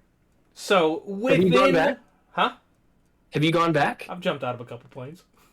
There he is. Nice. Yeah. But it's within moderation, Do something that push that comfort zone a little bit, but don't go to the extreme. Don't try to fist fight the bear. You're gonna lose. Don't do something that's, has a high chance of killing you. Yeah, that's good, like a precaution to sort of start this of like, nah, go do the thing, and it's like, what? Let's just make sure at the beginning we're saying like, don't go do the thing if it's going to be harmful to yourself or others. Let's Right. just put that on the table. Let's just put that in general. We're never condoning Promoting. that. We're never Exactly. promoting that. Guys, we are not Full stop. Yeah, we're not. But you do still need to push the comfort zone a little bit. Like, Yeah. And I think if your question is like, you said, is that necessary for happiness? Necessary? Probably not. but could it lead to additional happiness? Absolutely. Sure. And I think because you're talking about like regrets and Yes. bucket list items Yes. and it's not like, oh, I regret that I did this thing. It's, oh, I regret that I didn't do this thing. Right. And that's sort of the subject here is like, if you're afraid of going to do a thing that you think may have something to it, but you're unsure or you're uncomfortable or, XYZ, I think that's where you're saying don't knock it till you try it sort of plays in. Because wouldn't regret get in the way of your happiness? Because regret, because I believe negative feelings get in the way of your happiness, right? I can't think of it right now if there's if it's based on a scale or it's based on like. Is it math? Does it subtract? Yeah, does it subtract? If I'm 10 happiness and I am 10 regret. Is it 0, right? But I will say I believe it's an obstacle. It gets in your way of, especially on your deathbed. Like you want to die happy, right? You want to die peacefully, but then in the back of your head you're like, oh my, no, not. It's in the forefront of your head. You're about to die, and you're like, oh my god, I wish I did those things, yada yada. Rather than being like, oh my gosh, I'm ready to go. I have all my family and friends with me here. It's time to go. Now, I have an interesting thing to say on that that's somewhat off topic. Okay, go ahead. So, with regrets and you want to die peacefully, what about the regrets that are completely out of your control? He's saying if you have 10 happiness and 10 regret, but the 10 regret is something that you couldn't control, you're still left with 0. But then that's just a self mental problem, right? Of like you're not accepting that it's out of your control. You're putting it on yourself, right? You're being too hard on yourself, right? Yes and no. So, like, I can 100% see where you're coming from, but, like, you can accept something and still have regrets over it. Like, I will use myself as the example here. I'm not anywhere near to my deathbed, but a regret that I know I will have later in life is the fact that I will never be able to have children. Okay. It's completely out of my control. I don't hate myself for it. I don't hate my wife for it. But it's something that's out of the cards for us. We can't do it without obviously like spending a ton of money and doing like surrogacy things like that. But that's out of our controls. Like, we don't live a lavish lifestyle. We can't afford those things. So we have both accepted that children are not in the cards for us, but I know it is something we will both regret. Can't control it. We've accepted it, but it is still something that we will regret in the end. So what about those regrets that you can't control? I would argue that that's not regret. I would argue that you will mourn those things. But I think regret necessarily requires a decision that's made that is then seen as a decision that if possible to change, you would change. But I will say the mourning does. Yeah, the mourning does subtract from your happiness, right? You would be absolutely more happy if you're able to have kids. Definitely. Right? So in the same way that's just the example I use. Like, it could be anything other than of course, like anytime, let's say on their deathbed, a parent would mourn a child that they lost. Right? Like, any parent that has to attend their own child's funeral is tragedy of the highest degree. But I would say that parent does not regret that child died. I think that parent would mourn the loss of that child on their deathbed. So it's a difference between mourning and regret. I think a conscious decision wasn't made. Yeah, I think that's kind of the crux of this. Is like, we are the decision makers in our own lives. And if I'm going to make decisions, I don't want to make the ones that I'll look back and go, boy, I wish I did that differently. So looking ahead, I can say, okay, if I am going to be the one making my own decisions for my life, what decisions can I make that will lead me to have no regrets, to not look back and go, I wish I did that differently. So the argument you're saying is that most people look back and wish that they had done something rather than regret a decision that they did make and were worse off for it.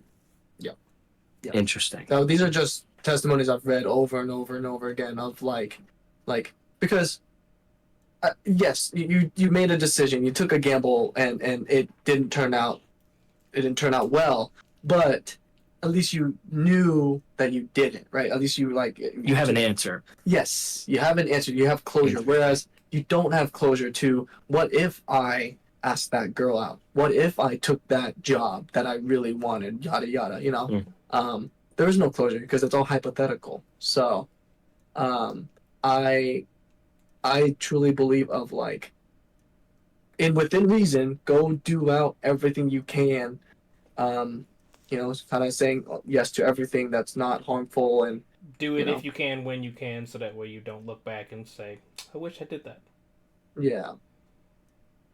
The other part of sort of the within reason is there is a level of overextension, right? Like, if you continue to say yes to all of the things, if more new things pop up that are not just in the moment but are long-term commitments, and you say, well, I could regret it if I don't do that, well, I could regret it if I don't do this, and now you've got 10 long-term commitments that you're lined up with, and either you can't make them or your participation in each of them is lesser because you are overcommitted. If another one comes to the table, do you continue to say yes? Well, that's when I you would need to make a conscious decision on, do I And I stop pursuing A to pursue B, or do I not pursue B at all and continue to pursue A? and I think this is the part of the conversation that comes to The regret part, I think. making value judgments.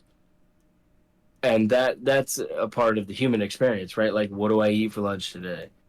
Like, you have to make a value judgment. Yeah. And if I have Whataburger today, am I going to regret not having Plotsky's? Like, in my mind, I think focusing on, am I going to regret this, might be putting the cart before the horse.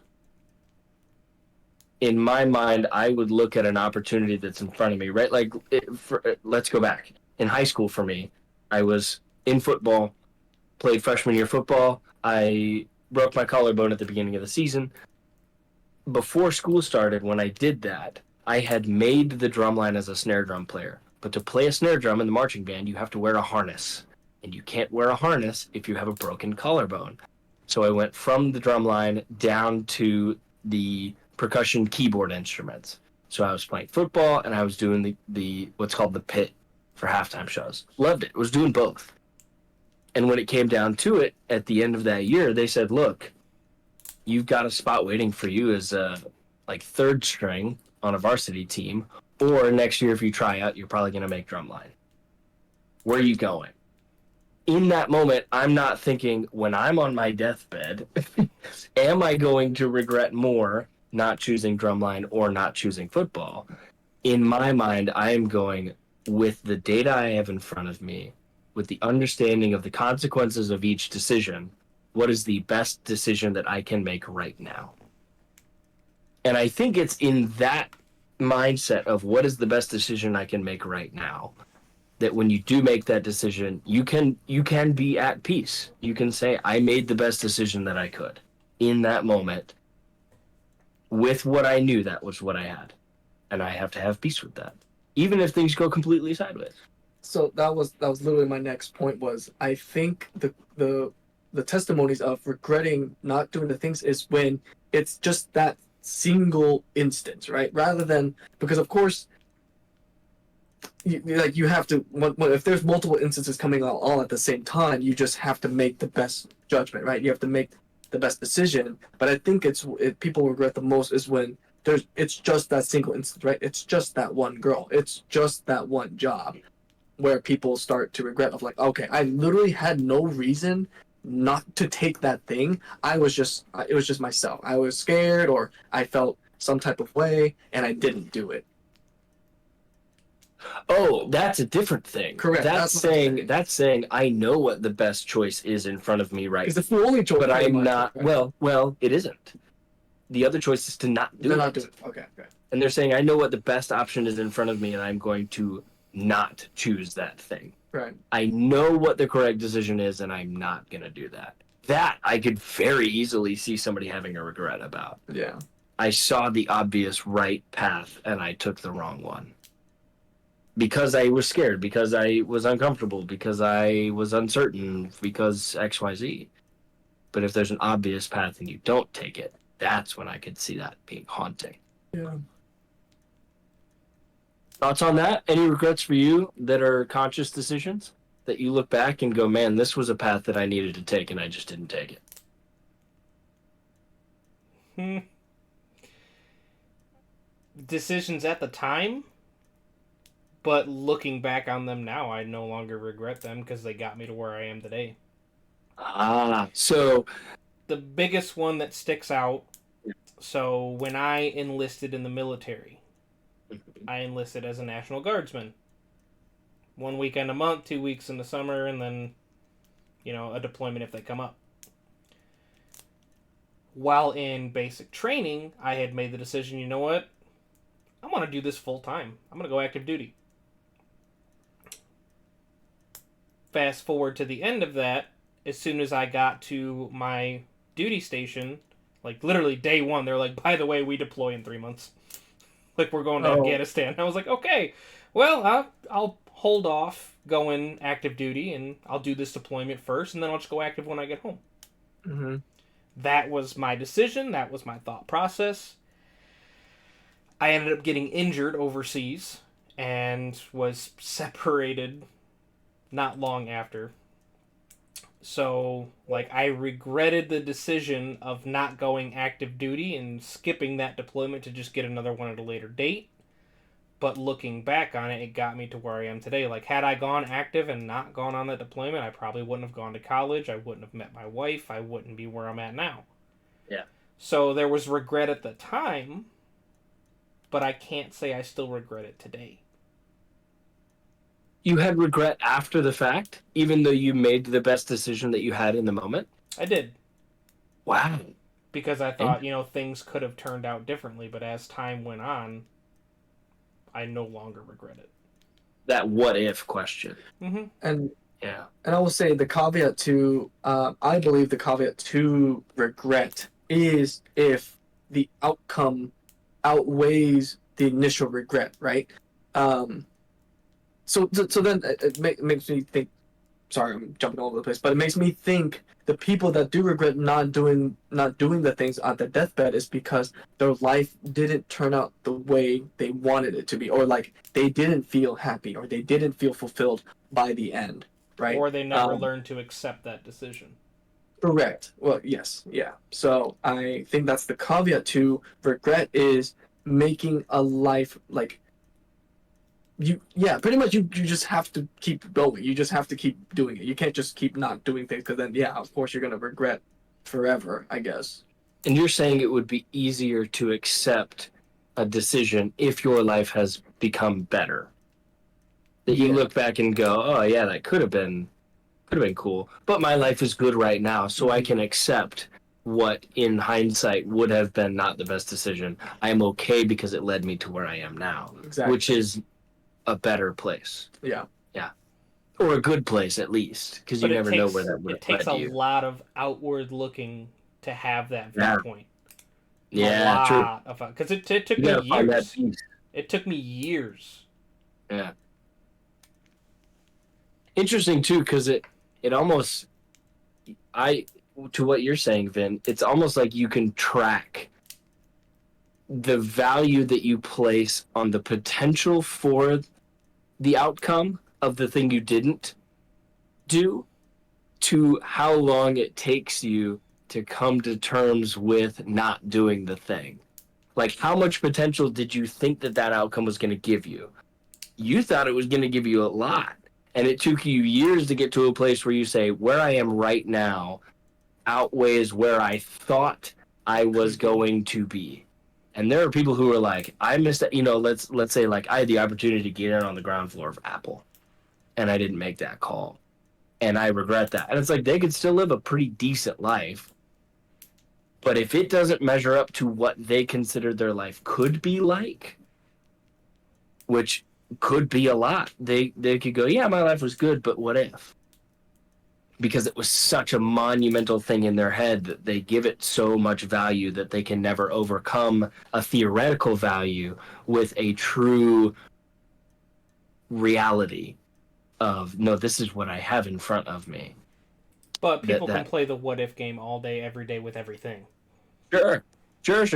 And that's where inner peace, I guess, comes in. It's just like you just gotta acknowledge the fact that the past is in the past, and where you are right now is the present, and you have opportunities moving forward and do better, and that's it.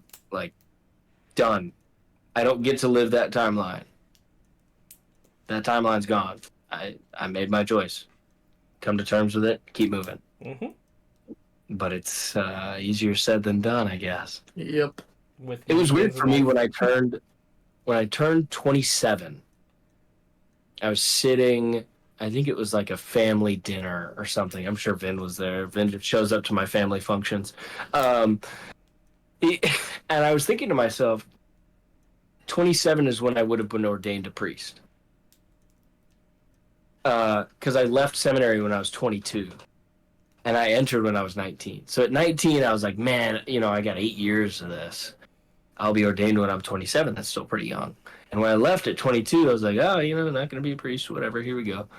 But when I turned 27, I had this weird, profound moment of like, wow, this would have been the year come in May that I would have been ordained as a priest. And my life looked completely different at May of the year that I was 27 than than the life of a priest. But I don't regret it, because I come to terms with the fact that I left and I had good reasons to leave, and I made the best decision that was in front of me. And that's how it goes. And I'm happy. Like, I can acknowledge that I am happy. And would I have been happy there? Yeah, maybe. I like to think so. But I'm not living that life. I'm living this life. And here I am, and I choose to be happy right here. So interesting.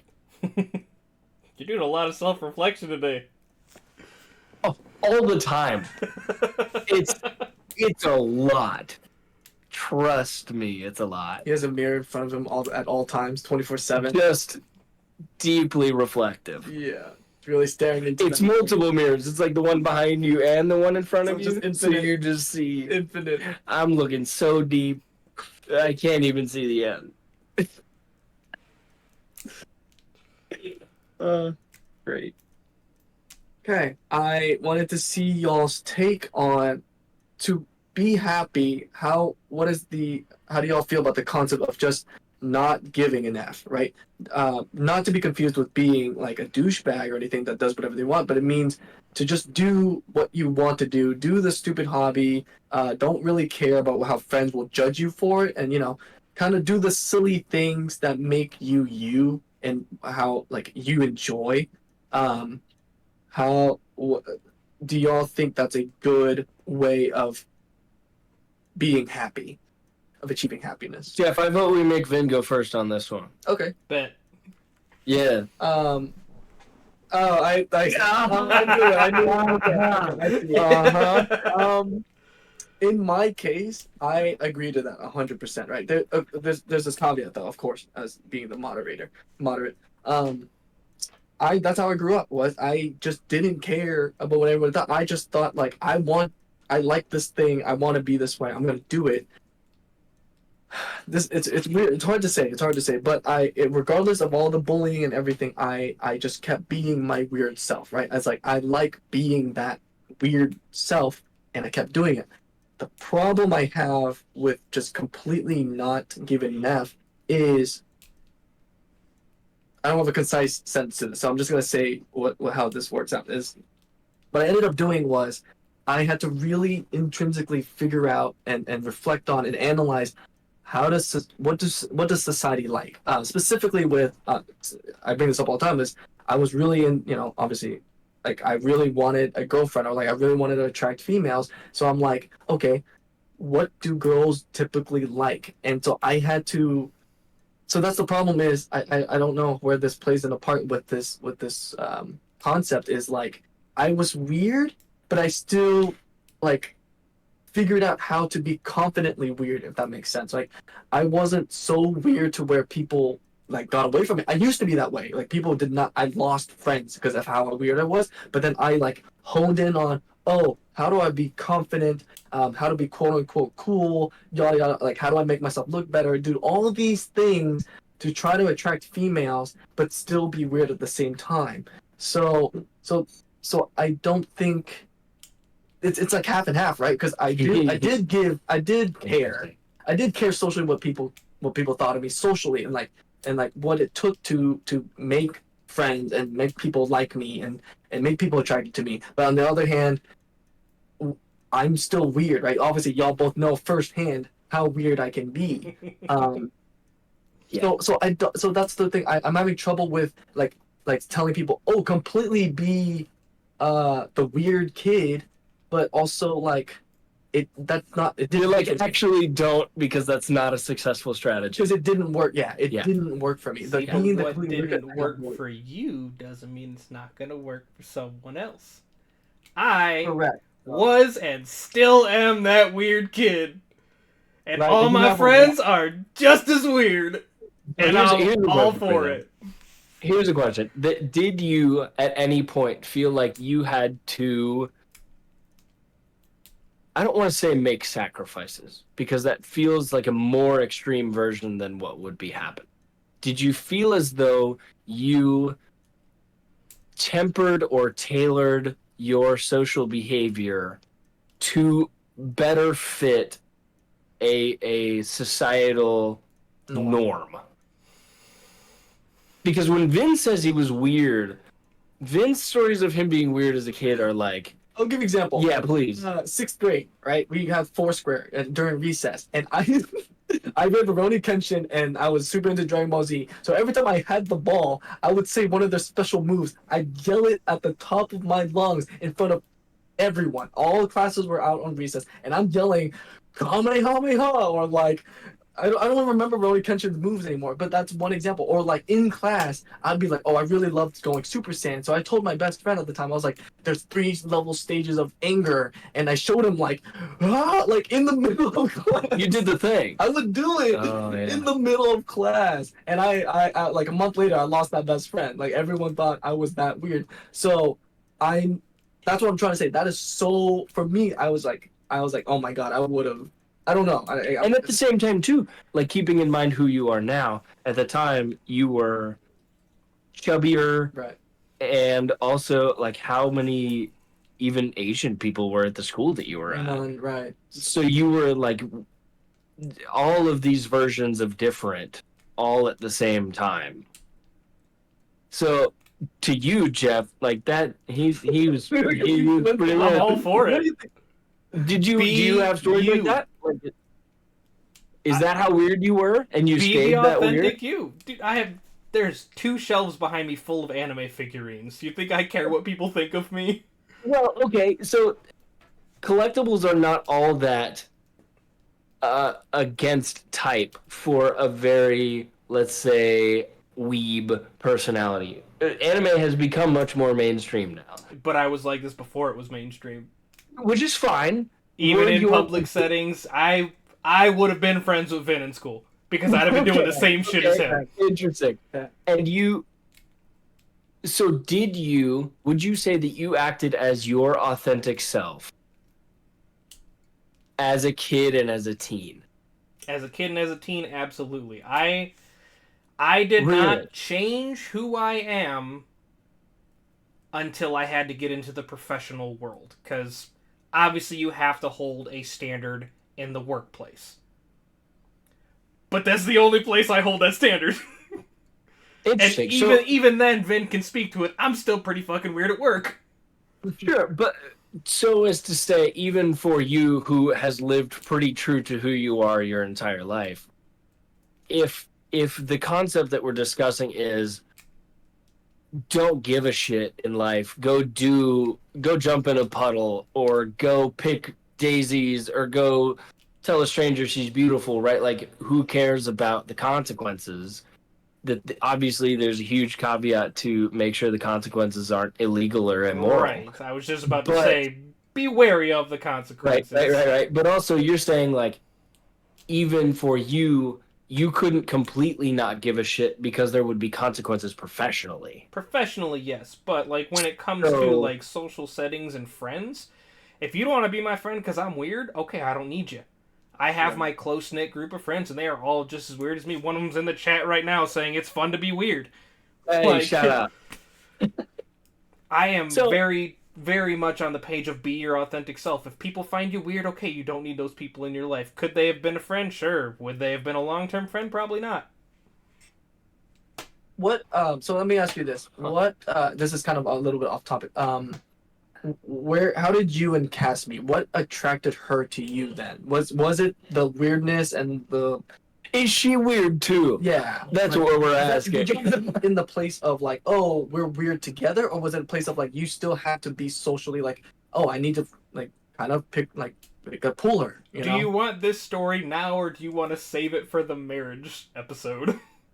Give us an answer to a very simplified version of the question. Just super simplified. Like, did you have Did you, as your authentic self, meet her in a place of her authentic self? Yeah. Okay. Okay. Great. I so look forward to hearing And she your is story. just as weird as I am. Yes! Okay. That's the answer I was Okay. looking for. Okay. So, But so I had you- to crack her out of that shell to be her authentic self. Right. So you were there. She was You were very. comfortable. She was very much like, I have a standard I need to present myself in, and that's how it has to be. And then as we dated, and then once we got married, she was like, "This is fun." Okay. She was like, I recognize who you are and how comfortable you are with you yourself. I see in that a safe place Mhm. where eventually I can be comfortable as my authentic self and not have to worry about a social norm. Yes. Within a romantic relationship, like the value of that is just like unspeakable. That's incredible. To the point where Um, she's jumped out of her shell so much that she's now getting into like cosplay and things like that. Yeah. Hello. Yeah. Awesome. Like, And not feeling judged for it. and not feeling That judged you're for it. providing that space for her and you're saying, hey, if this is you being you, hell yeah. Mhm. More power to you. Yep. Dude, That's so that makes me a little jealous of your life because, like, I'll give you an example. In sixth grade, like at the end of the year, the girls all got together. They literally talked about how weird it was, and they got like one girl to volunteer herself to be like, "Hey, pretend to date Vin and tell him like don't do these things." So we dated for a week or two, and every time I did some weird thing, she would tell me, "No, don't do that." Right? So that tells you me and you's life experience of being weird. Whereas I was chastised, I was cast out, and I had to adapt. Whereas you like fully were able to, like, I mean, I was cast out by a lot of people. I just didn't care. Did you have support? Did you have friends that were equally as weird? In like elementary and stuff like that, no. I did not have a lot of friends. I wasn't. Even in high school, I really wasn't successful with the ladies. Like, But did you have a few? I had a few Or like friends. even one or Like, two? You were like, I'm fucking weird, but these guys are also weird and they don't care. I had a few, but they weren't openly weird. Like, we'd be weird when we were hanging out outside of school, but Oh, they're weird. they were less Okay. weird at school. Okay. It wasn't Yeah, until we still support closet weird. We love that. it wasn't until my junior year of high school where I met my now like lifelong best friend. He and I have been through thick and thin. He was the best man at my wedding. He was the first one that I met that was like, yeah, I'm fucking weird. I don't care. Yeah. Okay. Like, he was the first one where we would just be weird in public together, and it was a blast. wow. Yeah, Win. I know. No regrets. Oh no, I don't regret. I mean, what coming back to who I am today required me to go through that, right? Like, I assure you, this podcast wouldn't have happened if I was still the weird Vin from back then. Good lord. I'm not sure if we'd be friends. Right? Me and him would not be friends. He's more of the I love you. I don't think we'd be friends. correct. He's more of the not the totally popular kid, but he's more of the nerdy, geeky, popular, cool kid, right? So like I was completely just weird. Yeah. So Yeah. So- no so- regrets. yeah. No. So good on you, man. That you got lucky that you were able to go through it and find the love and support in the community now to still be that weird kid. Whereas I had to like hone it in. I had to temper it and really chisel out to be like this socially acceptable weird person. Did you? How much personal, like anguish, did that cause you? How Not difficult was that to It really be? wasn't. Like, looking back on it, like, I didn't really care that I didn't have a whole lot of friends, and I still don't to this day. Like, I have my very close-knit group, and that's all I needed then, that's all I need now. And that judgment did not affect you in enough of a way to say like, ah, geez, I'm really feeling this. I feel like I gotta Nope. change something. It just didn't I stick. was friends with who wanted to be friends with me. I dated who wanted to date me at the time, and I was weird, and I So didn't care. healthy. That is so healthy. Good on you. I mean, it worked As for long me. as you were Like, treating people well, like that is the healthiest version of finding your own self and personality. and that's That's why I say, fantastic. within reason, keep the consequences in mind. Like, I never Sure. did anything that could have got me in a lot of trouble. Like, did I get in trouble? Sure, from time to time. Like, but they were never severe Sure. consequences. Yeah. Like, nobody got hurt. Nobody went to jail. Like, And it's not like you never had any friends. Because if that were the consequence, the outcome may have been different. I still had friends. Like, I've Sure. had at least one or two at any given time, but I was never like that popular, everyone's friends with me until like my senior year of high school. Like, I won't say I was friends with everyone, but I had a much larger friend group Mm. because I was in multiple groups. Like, I was able to hang out with the jocks because I was on the track team and I was one of the cross country runners. I was in choir and band, so I was able to hang out with the band geeks, and I was doing recreational things outside of school that weren't exactly legal, so I hung out with that crowd. Yeah. But I wouldn't say I was ever the popular kid. And it never Sure. bothered me. I had my friends, and that's all I needed, and I did the things I wanted to do when I wanted to do them, regardless Nice. of who would look at me in a weird way. Wow. So it's possible. It is possible. I But not That, everyone that's is changed going the to way I be. raised my kid. Not the everyone's way. going to be as don't give a fuck as I was, though. Like, there are a lot of people that would have gone through the exact same things I did the same things I did, and people would have looked at them cross-eyed and been like, okay, I should stop. Whereas me, I'm like, bye. Yeah. Huh. Yeah. I think then my case was more of that middle ground. I was just like, okay, how do I become a person where I can still be weird, be myself, but also be socially acceptable? I just cared that much about how people perceived me. So, and like people come to me, all the time of like they ask advice of like, hey, how do I get this girl? How do I be this kind of person? And it's like you honestly like uh, unfortunately there is this social norm, right, of like what society deems attractive or yada yada, because usually it's a relationship advice, and it's like, okay, then we have to kind of follow through. But in your case, you're gonna advocate for just be yourself, just Be be you. however weird you want to be, and you'll find that community. So The that's only time you will see me put a different face on is in a professional setting. If I'm Yeah. going to a job interview or a job, I will be what I need to be at that job. Because right. it's a professional setting, you need to make money to live. I will be what I need to be there. But I'm still going to sprinkle in some weirdness of myself, just Yeah. within much more of a grasp. But outside of a professional setting, I am who I am, and if you don't like that, sorry. I'm gonna jump in here. So, when you were a kid, no compromises. You were who you were. Yes. As an adult, why not pursue a job that allows you to continue to be who you are? No compromises. Do you know how hard it is to find a job like that? I would have said, how hard is it to go through elementary and middle school as the weird kid who has like one friend, but you did it, which is kind of why I'm like, To me, there is one job that I would be able to have and be my truly authentic self. Voice actor. No, because that's still a professional setting. I was gonna say, still have to. I would say the only job that I could get to fulfill, needs of food, shelter, all that, but continue to be my weird self would be a content creator. Oh, sure. But it is so hard to get a foothold in content creation to get enough of a following to make money, to even start making money. Right. Sure. And I tried to Sure. do it. I tried to do it with Twitch. I tried to do it with YouTube. Like, I Brutal. never got the traction that I needed to really pursue it. And I'll be honest, I gave up on those because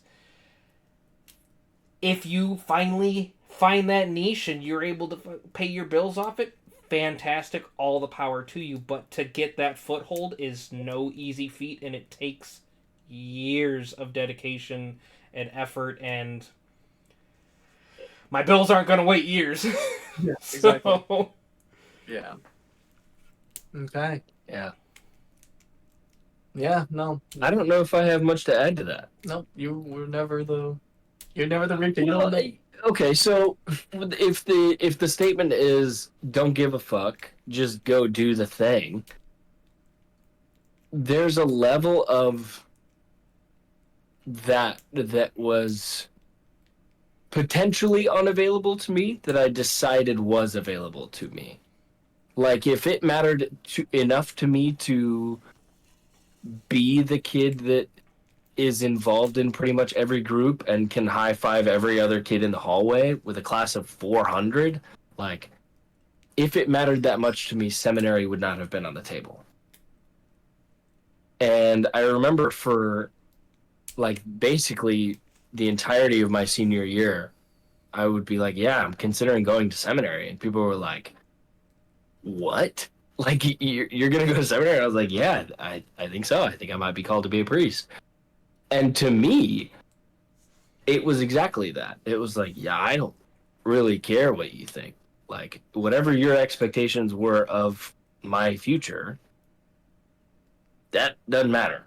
Like, I am going to do me and I'm going to live my life and keep doing what's in front of me is the best decision. Right. Which is super interesting. Because I don't think a lot of people saw that coming.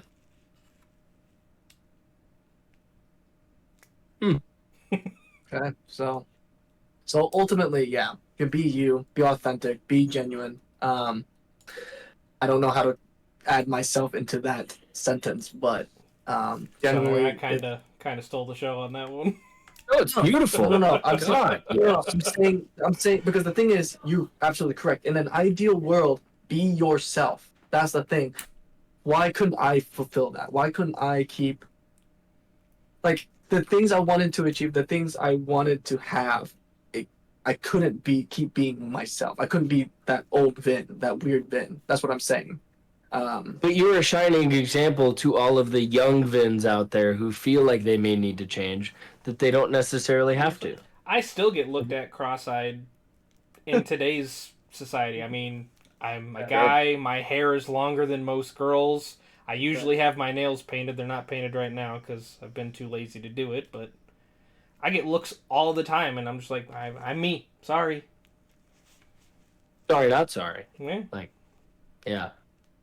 Yeah. Because you stole the show. You're the shining example of Genuinely be you. what it looks like to be authentically yourself, persist in that pretty much no matter what, and life still turns out okay.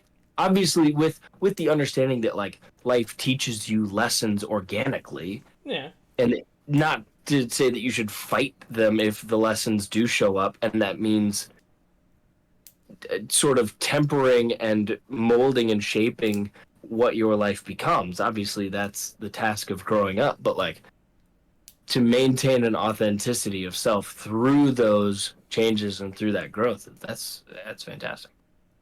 Yeah. Way to go. Be you. Be you. The next part is, there's a thing to happiness. I think I don't know if like just like religion and just morally, ethically. There's a thing about being kind of being selfless, right? Like go and tell your friends how you feel. Be vulnerable. Buy that homeless person a sandwich.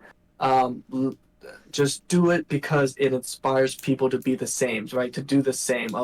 There's this like the volunteering. Would y'all say like this selfless acts kind of help with happiness? But with happiness and fulfill. Maybe it's more towards fulfillment than happiness, but would y'all agree? Just trying to do better, do good, helps with happiness or fulfillment. Now, are we talking random acts of kindness to strangers or helping a friend? Either. Both. Yeah. Any act of selflessness or generosity. Just selflessness in general. I would say they have different effects on like a level of happiness. Like, because I personally, if I can make one person's day, it makes my day better.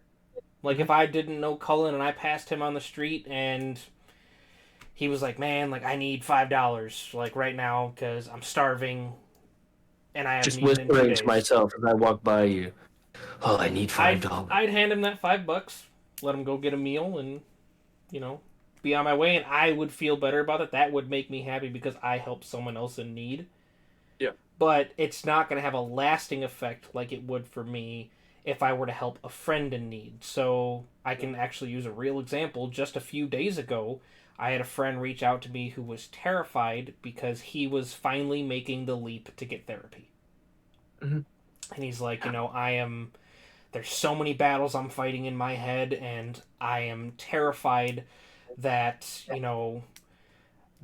it's therapy's not going to work, or they're going to have me incarcerated or committed, whatever you want to look at it that way, or they're just going to judge me and say, what is wrong with you? I'm like, that's not how therapy works, man. Like, I sat there, I talked to him for probably 2 or 3 days, calming him down and like, no, like you're making a good step, and this is going to be beneficial, and if you're not comfortable at the end of the first session, then you either need to A, find a different therapist, or B, therapy's not for you and you need to find a different outlook.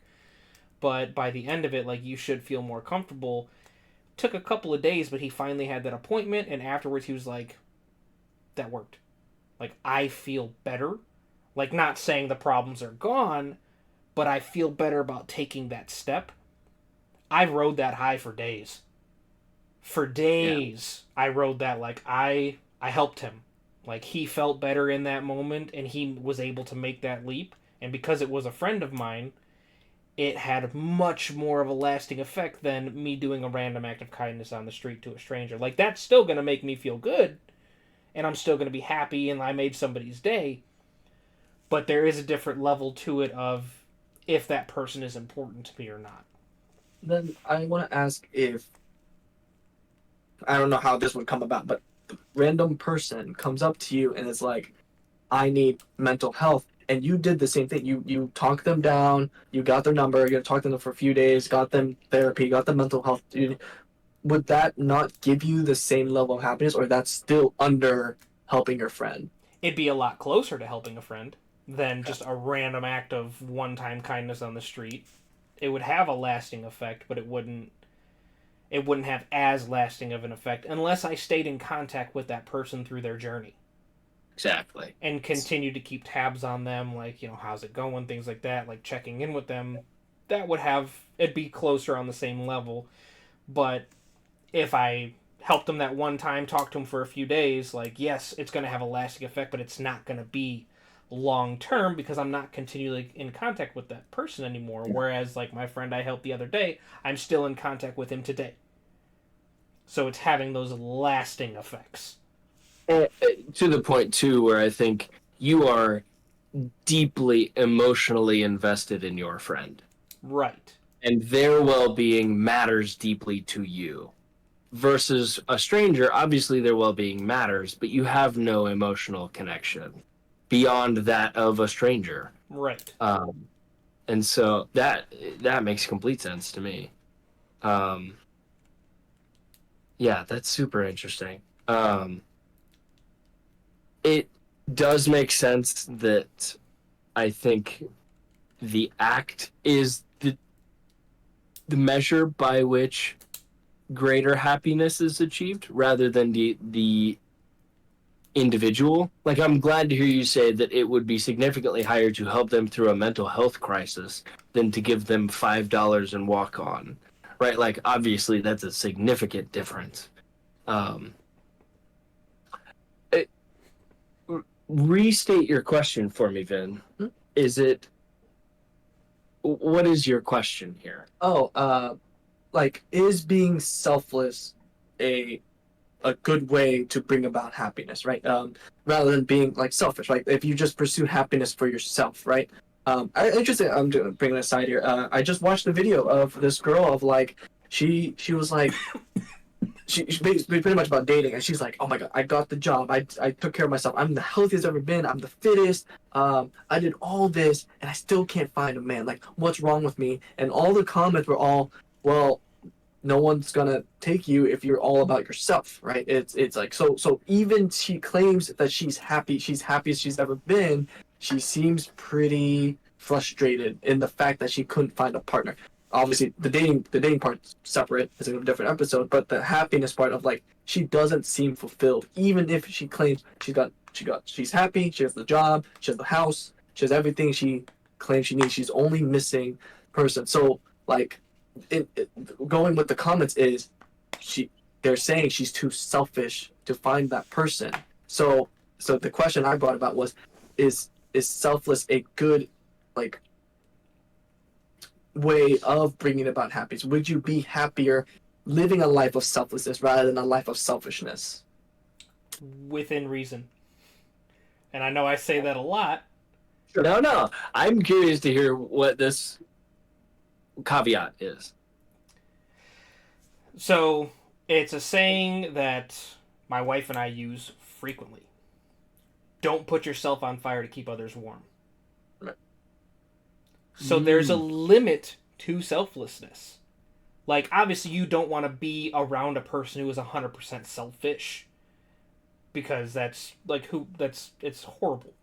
If they're only about themselves, like, you're never going to find common ground. But you can't theoretically be completely selfless, because eventually you're going to set yourself on fire to keep somebody else warm.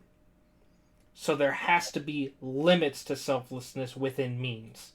The saying of love yourself before you can love others. Precisely. Like, if I was deeply struggling with mental health, I wouldn't have been able to be there for my friend who was also going through the same struggle to the extent that I was there for him. Like, could I have been there for him? Yeah, but you don't want to, like, toss your demons on somebody else while you're trying to help them with their demons. So you've got to face your own things before you can help others, but you also can only help others if it's within your means to do so. Like, I hate using money as the example, but I have a couple people in my life where if I had the means and they're like, dude, I'm going to be $100 short on my rent, I'm going to give them $100. Mm-hmm.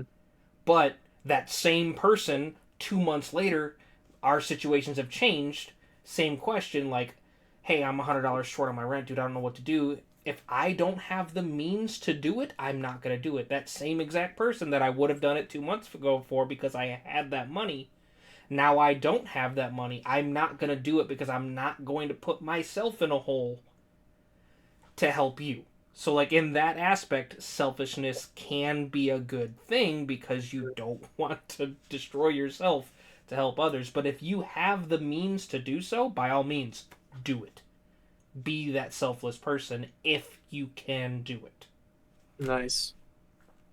Yeah, it seems like it kind of comes back to, if you're able to fulfill the responsibilities that you've taken on, let's say as a spouse or as a parent or a renter or homeowner or employee, like, I can't pick up a random person on the side of the road and they say, oh, I'm hitchhiking to Ohio. I can't just drive that person to Ohio if I have work that morning. Right. Like, my responsibility is to my job as a professional. And if I can drive them 10 minutes further up the road going north, great. But I cannot be the full level of selfless that you're talking about. And I would say the caveat is understanding responsibilities as they've been taken on. I do think that it's really interesting. The personal example for me is I pick up litter when I see it on the ground. That's a very selfless thing to do. Like, you don't have the responsibility to pick up that trash, but Sure. you saw it and you had the ability to do so, so you did it. That's exactly right. It to me is that classic, like, you could walk by and say, oh, well, there's somebody whose job it is to pick up litter. Like, they'll pick it up. But who knows when that person comes, and who knows if that piece of litter will still be on the sidewalk. Maybe it blows into the bushes or into a creek, or maybe it gets into, the natural environment, and then it causes all sorts of trouble, right? Like, who knows what the consequences are? Or just to save them a little bit of time, I can do it right now because it costs me all of bending down to pick up the piece of trash and finding a trash can. Hey man, that's hard. Here's the thing. I spent an evening in the parking lot of Das Reck in New Braunfels picking up every single piece of trash in the parking lot because I had yet to find where that line was for myself. And I would pick up a piece of litter and I would see another piece of litter and was like, I guess I gotta pick it up. And then I sort of got stuck in this loop of like, oh no, there's more trash. And I left there being like, okay, I've done a good thing. I have also spent 30 minutes after the gym is closed cleaning up a parking lot that I am not responsible for, and that while it's a good thing that it is clean, is not the end of the world if I had picked up the piece of trash that was in front of me and had gone home, right? Like, where's that line for myself? And so it's exactly what you're talking about of like, yes, selfless is good. I needed to go home. Like, how big, if that parking lot was bigger, or if there was trash on the road in a line, like, would I have just kept walking? Like, it really kind of messed me up. I was like, I am actively a part of the, what is it? The snowball? The fallacy. Well, there's a bystander effect of like, oh, I someone else is going to do it, so I don't have to. I'm not going to, right? And everyone does it. So then when the person that fell down needed help, everyone just stood around or everyone just walked on by. That's a bystander effect, but that's the only thing I know. Because you were like, I don't want to be the bystander. I'm going to pick up the trash. But then It's slippery slope. Okay. It was a slippery slope of like, if I have to pick up every piece of trash, will I pick up every single piece of trash? And I found myself doing that, and I was like, where does it end? Because I could find myself walking through the entire city of New Braunfels. entire world. Just The whole world is full of trash, man. yeah. It was just I gotta do something. See, Colin's and it's gonna like, pick up all the trash. You heard it here.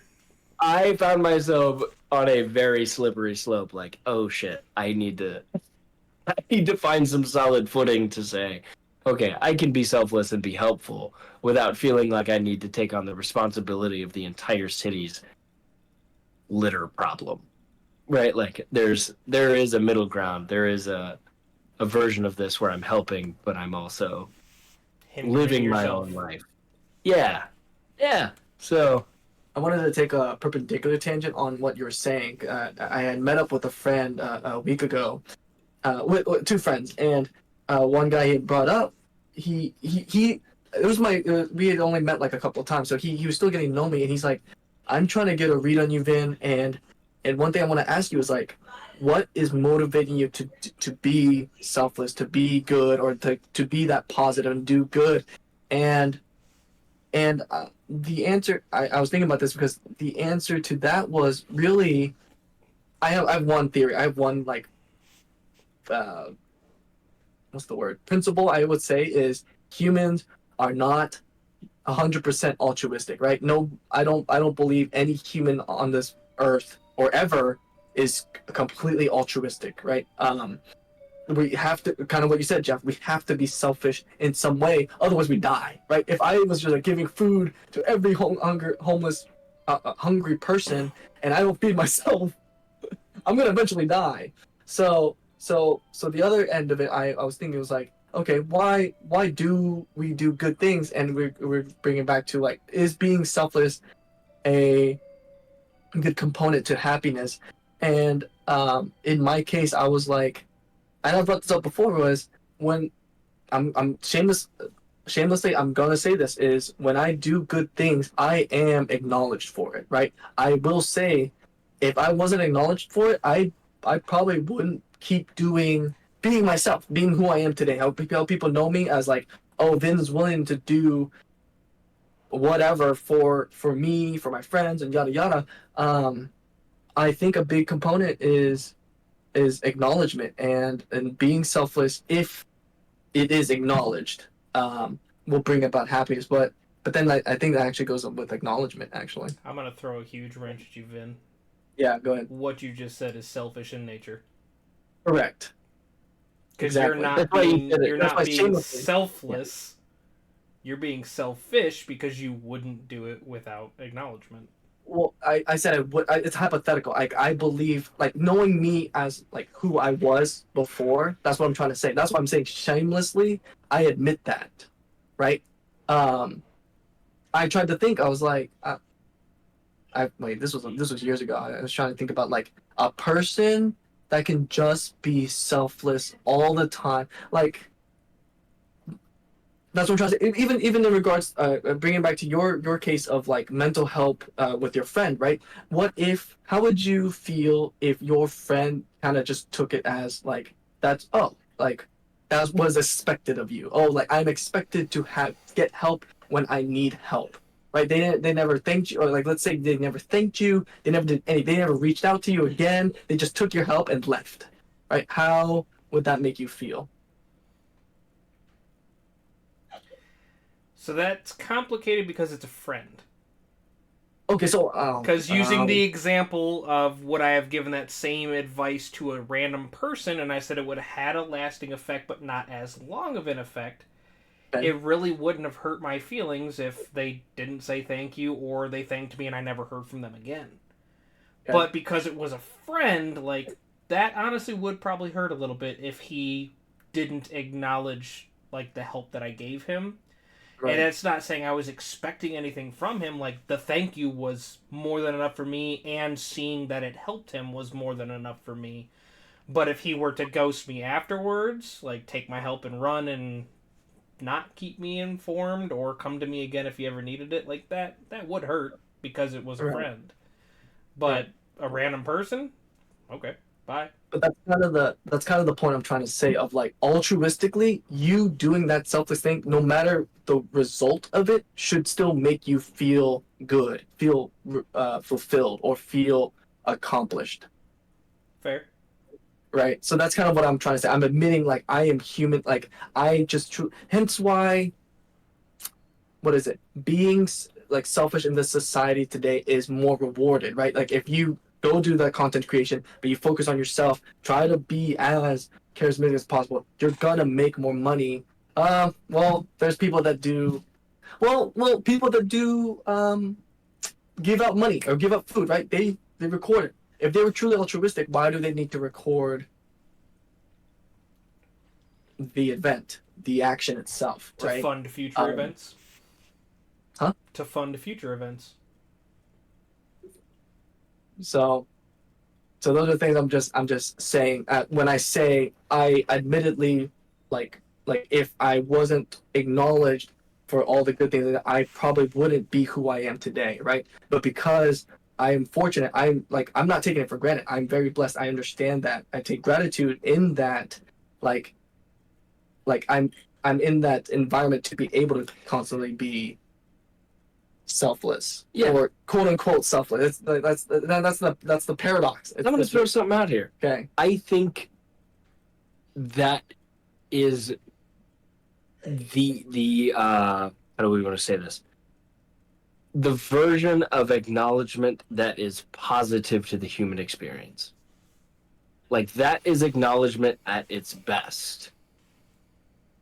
Versus seeking acknowledgement of people saying, "Oh, you're so pretty," or "Oh, wow, like you're so strong," or "You do this thing so well," or like, "Oh, I want to be friends with you because you know a lot of people or you have status or whatever." Like those are acknowledgement. But at its best, acknowledgement is someone looking at someone else and saying, "You have affected me for the better." And I think that's why humans have let's take it from an evolutionary standpoint. I think that's why we have evolved to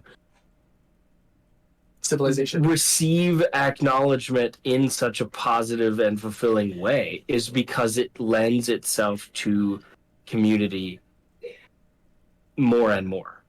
That when you help people and you yourself feel that sense of accomplishment and fulfillment and happiness, it leads you to do it again. Yeah. I will say, Jeff, this is not it doesn't pertain to this, but it's like I've gotten to that point of where like when I do things, I don't think about I'm gonna go and get a reward for it. That's not what I'm saying. It's just I've been fortunate every time I've done selfless acts that I have been rewarded for it, and it keeps me going. And then admitting that like I think it's just human nature, because one of my theories, one of my principles is with water, food, nature, and we talked about like the love and social aspect. The other, well, I guess it falls under social, is acknowledgement, which I guess we've already talked about that. But somebody isn't going to keel over and die if they don't receive acknowledgement for the things they've done. But would they continue to do it without the acknowledgments? No. But what he's saying is that it's necessary, like it's a human instinct to Right. crave acknowledgement. But isn't that absolutely. acknowledgement? Yeah, because like when you coddle the baby and you love them and talk to them, isn't that acknowledgement to the baby? Yeah. Yeah. So I'm saying that's He's gonna that's stop and think. right. What I'm trying to say is acknowledgement is like it's required for Wow, life. fascinating. You're that study you're saying from all Yes. those years ago Yeah. is essentially the clinical argument for the necessity of acknowledgement to human experience. Right. Interesting conclusion. I can jump in on that without too much hesitation. Okay. I don't think I'd endorse that decision long term. I'd want to talk more about it, but I think for right now, I think that's great. Yeah. So and the thing is, I wish for me, I wouldn't say utopian society, but like a great okay, a society I have fantasized. I'm gonna say this: a society I have fantasized is how money like cash, coins, and stuff has been a what's the word, like income, like economic source for income. What if we could what's the word, financialize good deeds? Like Jeff, how would I even use this? If I gave you food, if I gave you a piece of my pizza, that's like $5. I don't even know how this would even work, right? But that's a fantasy I've had, was like you get paid doing good deeds. I gotta let you know right now, I can pick that to shreds. Yeah, right. It doesn't work. I'm saying that's why it's a fantasy. I know Sure. there's no way it would work, but like I love you it. get paid doing good things. Yeah, Right? but what's a good thing? Then we have to standardize like good things to be based off of religion, but we've gone You not only have to define right. morality Correct. and ethics Right. situationally, Yep. which is fucking insanity. Right. And you But need a way then to you track have it. to monetize and value judge Yep. each of them Yep, and exactly. put that I into know. some sort of numerical fiat currency. But I will say it would bring forth more good acts. Would it? Why wouldn't it? Because if you do bad acts, you don't get money, or or maybe subtract Do you get fined money. for So- doing bad actions? Okay, we're not gonna talk about the society. I'm just saying, wouldn't you have more good behavior if you were compensated for it? This is a theoretical born from the understanding that behavior that is rewarded is behavior that's repeated. Yes, positive reinforcement. To an extent, though, that somewhat already exists if you think about it. How? Police, firefighters, doctors. They get paid to do those good deeds. Yeah, but That's what I said, Not- to an extent. okay, yeah, because there are plenty of people doing not good deeds, and they get paid more. getting paid a ridiculous. Right. It's exclusive. Like the more good deeds you do, the more wealthy you are. and other people doing very good deeds that are even better than firefighting. Like for a long time, it was teachers and even nurses still. Like, those are great things. Those people are not getting paid the sums of money that would be valued at the amount of good that they're doing. Fair enough. Yeah. But they are still getting so- paid. Yeah, so that was True. fantasy episode. Yeah. But I see what you're trying to say, Ben. Yeah, I don't know how to word it correctly, and obviously there's so many caveats and wrong. You just wish that we could reinforce on a societal level good decision making Yeah. and caring for other people. Yeah. And unfortunately, money is the language that most people speak for Unfortunately. reward. Yeah. Yeah. I'm fluent in that language. Yeah. Yeah. Well, I don't spread have a big spread some of vocabulary, that but I'm fluency fluent. my way, because I could use some of it. No. Not a big vocabulary. Just know. I know the language, though. Yeah. Fascinating. Another caveat to happiness, I believe, is forgiveness. But not specifically for the other person, but for yourself. There was a quote I saw was from American History X is hate is a baggage. Life is too short to be pissed off all the time. So I guess that's usually with this is with holding a grudge or anything. But I guess forgiveness in general, I think that helps you get away from, the grief and strife and just negative feelings if you're able to forgive whatever. And I mean, religiously, spiritually, they teach you to, forgive. So, what do y'all think if forgiveness is a good caveat to happiness as well? I think you should go first, Cullen, because I am not the poster child on this one. Oh, for forgiveness? Oh no. I am so excited to hear what this is going to be. There's kind of that classic saying that resentment is like drinking poison and waiting for the other person to die, or something similar to that, right? Refusing to forgive is similar to that, where you hold the grudge. I feel that it's important to bring up the difference between forgiveness and forgetting. Okay. I think that it is healthy to find a way to forgive a person for a thing that they've done. I also think that there is context in which never forgetting what that person has done is also equally as important for your own well-being. Yeah. And potentially for the future that you have moving forward. If that person has been harmful to you in some way or has led you down a path or someone that you know or et cetera, right? Like, forgiveness is good, but it is okay to forgive and also remember that this thing has been done by this person.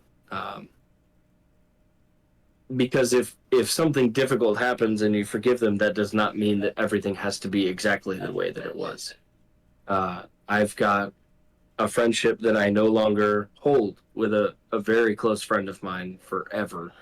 And unfortunately, there was forgiveness that was found, but I didn't forget what that person did, and that changed the relationship I had with them.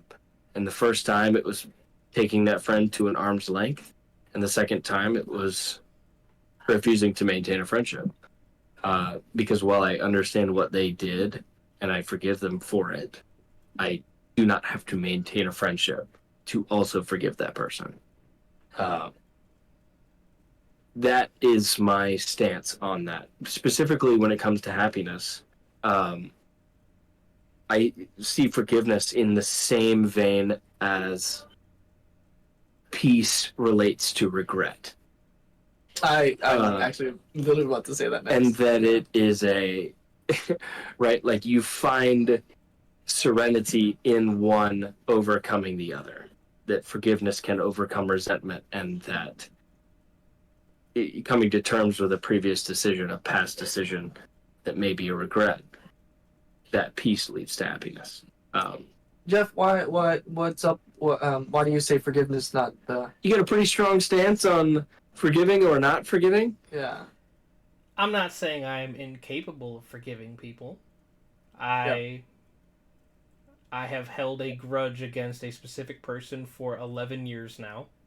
Jesus. Very specific number of Well, I look down, it's 2024. This offense happened throughout the end of 2012 into 2013. Yeah. So it's been about 11 and a half years or so, and I have never forgiven this person. Right. And I don't know if I ever can. Mm-hmm. Not to say I can't forgive you. I've forgiven many people for things that they have done to blight me in my life, but this one specific one, I have held this grudge for a very long time, and I will continue to do so. But does I don't know how to ask this question. Like, does it bring you, like, do negative feelings come up? Like, negative feelings still come up, right, when you think about that person, or, you know, It's hard on you, it's a right? family member. I will go as Yeah. far as to say that. So it's not someone I can ever be rid of, Right. so to speak. Yeah. But a kindness was given to them, and they took that inch and ran 10 miles with it. Right. And it put me in a very, very difficult spot that had a multitude of negative impacts on my life. Right. Some that took years to repair.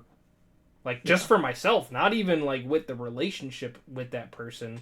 Like, the things they did affected me so negatively, it took me years to correct them on my end.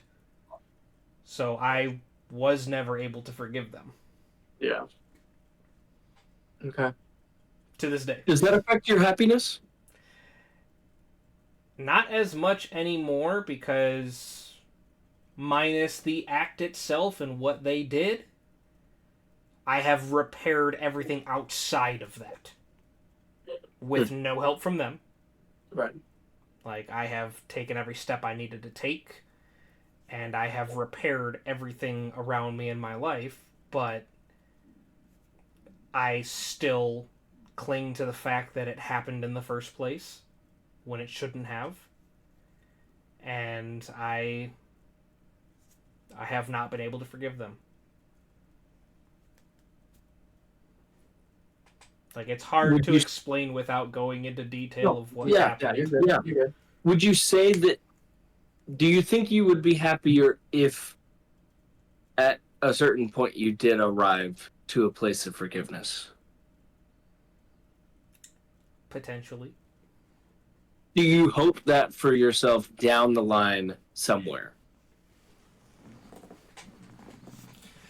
To be honest, I don't know if that point can ever be reached, because, like I said, it's a family member, so it's not like I can just, like, I mean, I can cut all contact, but it's not exactly easy, and I have since then tried to extend the olive branch a few times, and it has blown up in my face. Oh, no. Yeah. To the point where, like, at one point, it affected my wife, because the actions then bled over to her. Some of them were pointed at her. Right. Like, so this person, like, has not seen the negative that they do. I truly don't think they think what they have done and are doing is in the wrong. But, like, ever since I moved out here to Texas, they've asked me twice if they can come visit me, and both times I said, no, you're not welcome in my home. Right. Because on top of everything they did, I still haven't even gotten an apology. Right. That's the kicker. For any of those instances. Would I forgive them? Would I forgive them if they apologized? Probably not. Actions speak louder than words, and I would need to see steps in the right direction. Sure. So could I forgive them eventually? Maybe. Yeah. But it would take a lot of work on their part. I've already done everything on my part. Yeah. And I'm not going to dedicate more resources to it. So am I still happy in my life? Yes, because I keep that as far out of my mind as I can. Does it still come up from time to time and cause me grief? Yes. Yes, it does. Yeah. Wow. So I am not the poster child for forgiveness because I have held on to this grudge for over a decade. Well, yeah. I mean, I think it just goes to show what processing looks like. Because you are deep in the stages of that. Obviously, so much of that happened before you arrived here in your life. But even still, between an action that requires forgiveness and the act of forgiveness, you are on that road. And ideally, that road ends at the potential for forgiveness. But at the same time, like you say, you had to do everything that you needed to do, and that person has fallen short of what you've determined to be a standard of deserving of forgiveness. And so, right, I mean, like it maybe starts with an apology. That's Sure. step one, and we haven't even gotten to step one. Right, Yep. exactly. Yep, exactly. So, yeah, it sort of shows what that looks like when it's in a bit of a neutral state, when it's kind of a stalemate, let's say. I don't even say that's a stalemate. It's still like the ball's in their court of like they haven't done anything to make amends, right? It's way harder as just humanly looking at it. It's so hard to forgive if you're the one who you're the one who reached out, did everything, fixed everything, but you're the one who got wronged. So it's like it's twofold, I would say, of like how can you forgive if you're the one who did all the amends, but you're the one who was wrong? Yeah, I say stalemate because it's like he's waiting for an apology that's deserved. They won't apologize. Right. Stalemate. The ball is absolutely in their court, but until something happens, it's a null sum. Like nothing's moving. That's with one specific person. There's been hundreds of other things, where people may have wronged me in a less major way. Like I've been able to forgive plenty of people, like, and move past it and remain friends with them. Like even my best friend, like he and I butt heads all the time. And like we've done things to each other that looking back on were wrong, and we've both acknowledged those, we've apologized to each other, and we're still friends 15 years later. Nice. Yeah, I was gonna say that's super healthy. It's fantastic to be able to look back and go like, man, I genuinely fucked up. Like I did a bad thing to you and I apologize deeply and I want to make amends. Like, and for the other person to reach out to you and say the same thing, and for you to go, I hear you and I appreciate the apology and I want to make this work. Like, that's so healthy on so many levels. But I've also been on the other end of it too, where like I'm sure there are things that, looking back, I probably owe some people an apology. Yeah, that's so interesting. What is your perspective on anyone broaching the request for forgiveness and request for an apology? I truly feel you shouldn't have to request it. If someone requested it to you, would you appreciate it if you didn't know? If I didn't know, yeah, yes, I would appreciate it. Like, to use today's society in perspective, there's been a couple of times where, like, I don't want to make this sort of debate or offend anybody, but there have been people I've met that, like, outward appearance, I would think they are one gender. Okay. And I have misgendered them. Right. Not knowing. But in most of those cases, that person has pulled me to the side later and been like, hey, like, just want to let you know, you said this. I actually identify this way. And to me, that's requesting an apology for something I was completely unaware of. And in every single case that's been brought to my attention, I apologize and said I will make a better conscious effort to not do that to you again. Now, if it's something that person absolutely knows they were in the wrong for, yeah, that's where I feel an apology should never have to be requested. Sure. And if I wronged somebody in that way and they requested the apology, I would just feel worse. Knowing what I did was wrong and not apologizing for it without them asking. Right. Do you find that you would ever be in that place I don't think so. where like, you would do a thing and recognize that it's wrong and not apologize? I don't think No, so. Like, for Yeah. things I don't know, I mean, that's going to continue to happen. Like, those are kind of unavoidable if you're not in the know. But I don't think I would ever outwardly do something that I know is going to hurt somebody's feelings or harm them in some way.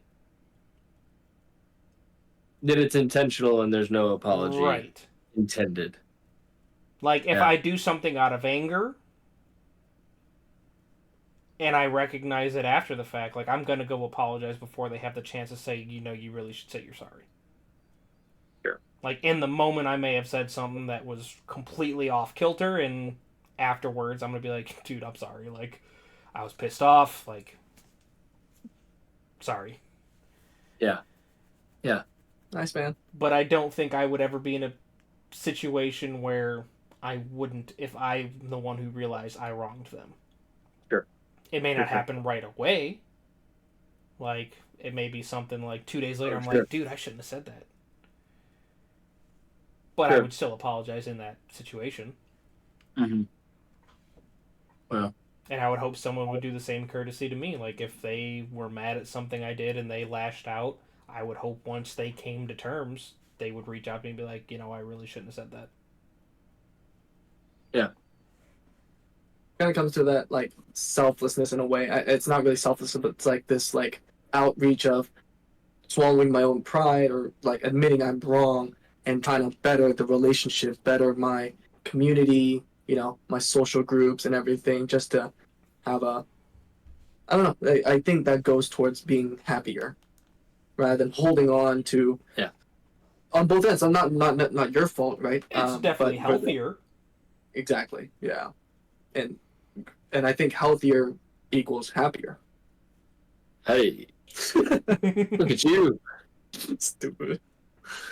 To that point, I guess it's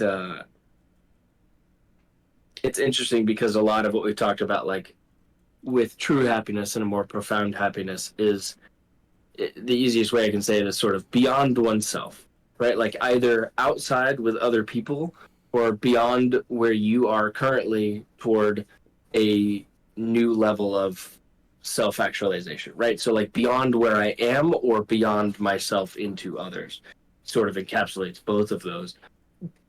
That seems to be where some of the most true potent happiness can be found. And I think when it comes to humbling oneself enough to give an apology, to me that is a reflection of going beyond oneself. That it is that classic golden rule of like, treat others the way you want to be treated. If that happened to me, I would want that person to apologize. And I have enough presence of mind to go beyond my own selfish experience, to put myself in their shoes and say, I may not like it, and I may not want to admit that I fucked up, but I did, and I'm going to apologize for that. And I'm going to be a humble person, and I'm going to be a good person for it. And I think within that, as a result, there is happiness to be found. Because you feel better about yourself. Absolutely. Absolutely. Because recognizing the humility of saying, I can make this person, I can lessen their hurt, and I can acknowledge my own guilt and move forward from it. Because if you don't apologize, harboring that guilt and saying, yeah, I know I fucked up, but I really don't want to say anything, so I'm just going to sit on this forever and know that I did a hurtful thing, or even if it was in the heat of the moment, like you say, if you got angry and you say something or whatever, even if it was a decision made in haste, to acknowledge that you've done a wrong and to admit it frees that part of you and that decision from future guilt and preserves your happiness.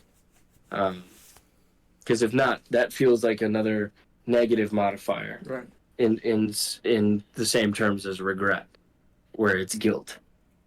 And I think that's kind of the point of how we've let this all these negative feelings are taken away from your happiness, right? Yeah. So, And pursuing the true, the good, and the beautiful, all of these universally good things, like are positive things that lend to the happiness in an upscale way rather than a downscaling kind of way.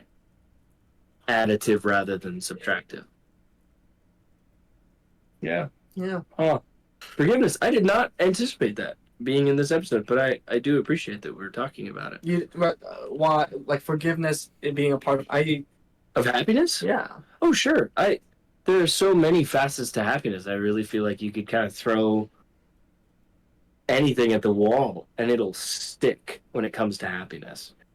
That's why, in prepping for this episode, that's why I was like, we could talk for days about this because you can actually take any topic and say, let's talk about how this relates to your happiness and the happiness of individuals based on who. how long we've been talking, I think this is gonna have to be broken You're up telling me, into man. multiple episodes. I know, yeah. And let me tell you, we're just getting started. No, I'm kidding. 3.5 hours in, this is just the tip of the iceberg, folks. Oh, man. With that, that's the introduction, folks. Let's get into the meat of the episode. No, God, no.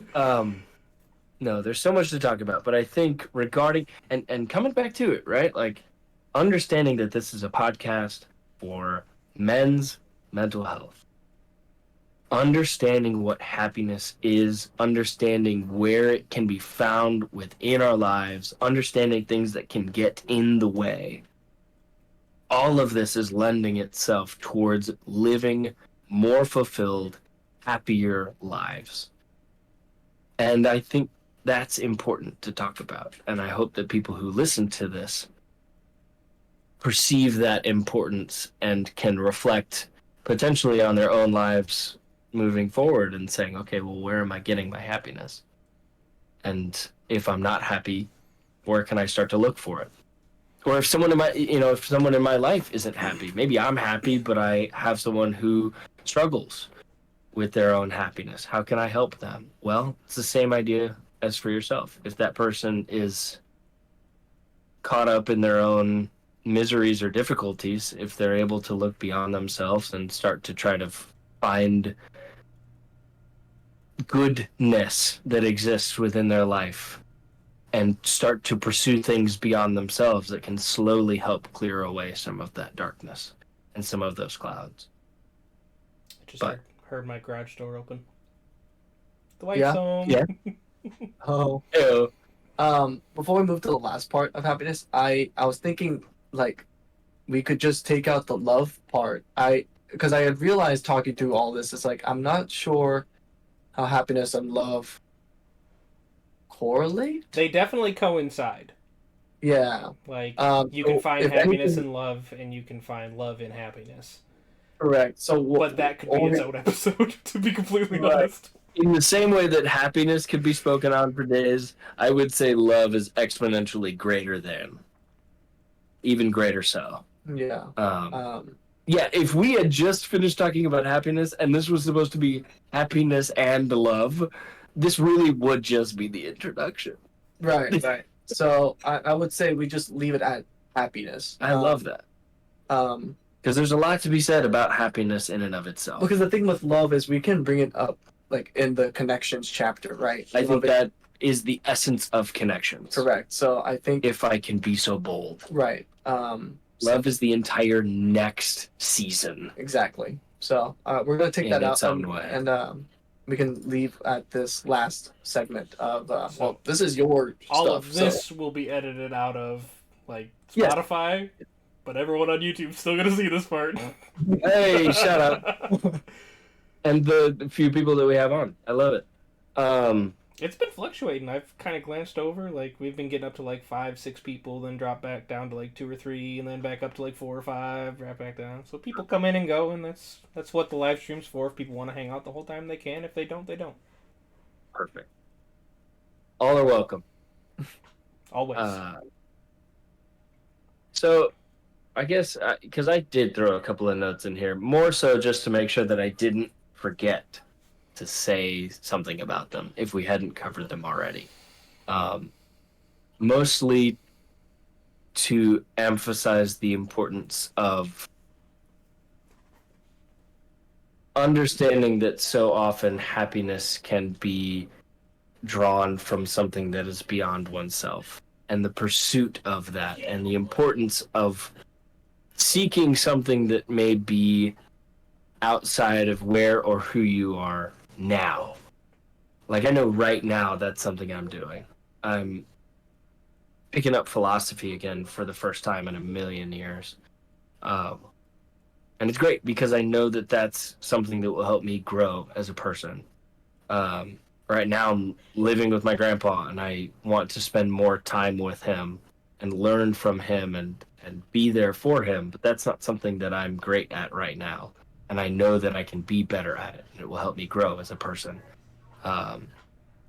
Trying to make sure to exercise. And it's so funny because I know I am a process oriented person, that I am motivated by a process, I make sure to make my gym experience enjoyable. So I'm trying to do better at that. Like, what can I do to help make that experience enjoyable so I go back?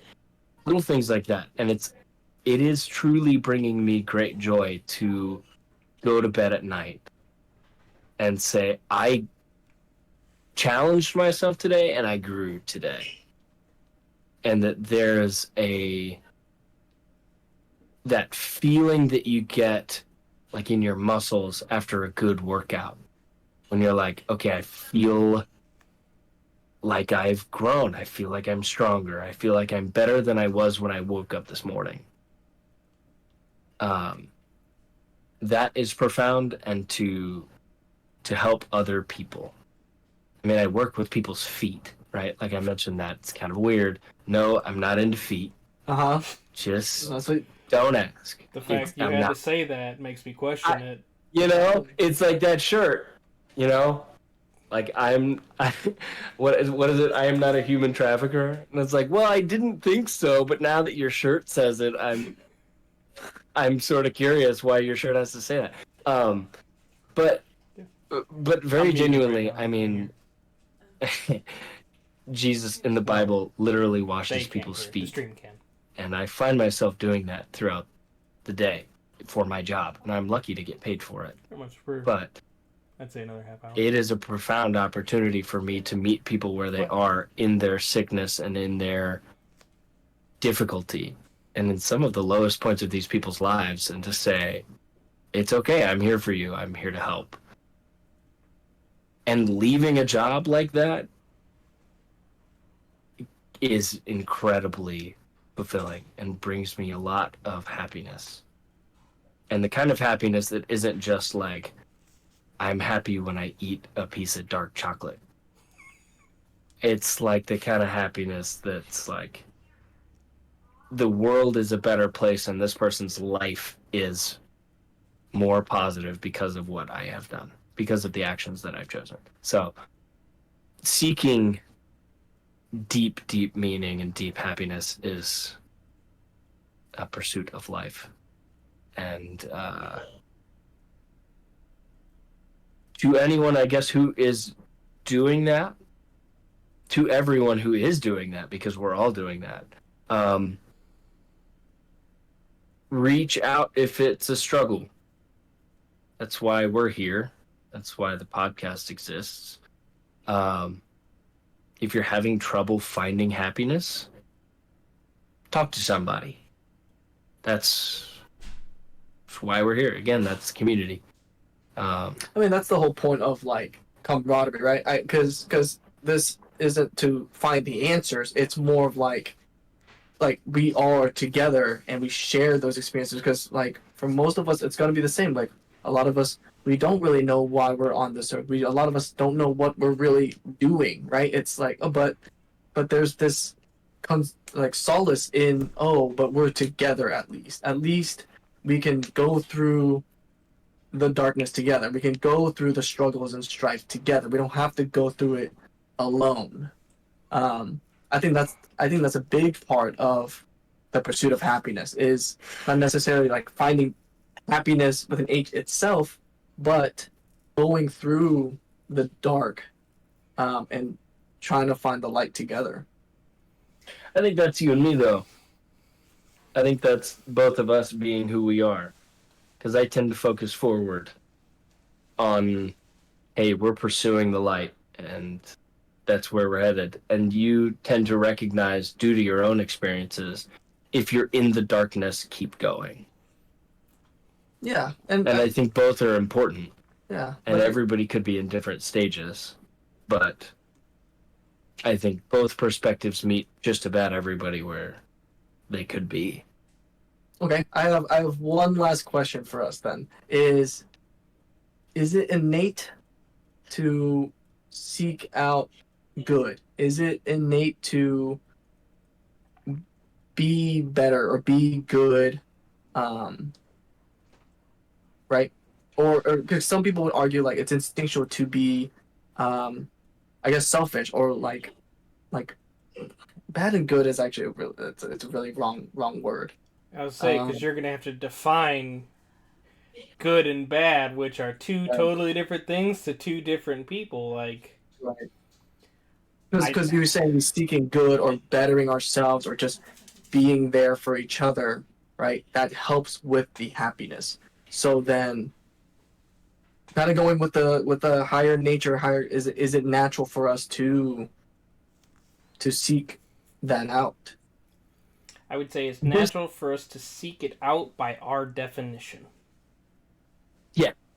And in the same vein that I would say, coming back all the way to one of the earlier conversations that we had, depending on how you have been taught and what you have learned is a higher order of happiness, acting on what is believed to be that is a thing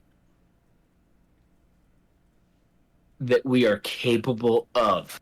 I can stick with that. I don't think I can give you much more than that because we don't always act to that end. Right. It has to be intentional. Because people make poor decisions all the time. Right. So do we do that innately? No. Do we have access to that? And are we taught what that gap within us could be filled by? Yes. And I think at times we choose to try to pursue whatever we're taught that looks like. Is that about matchup?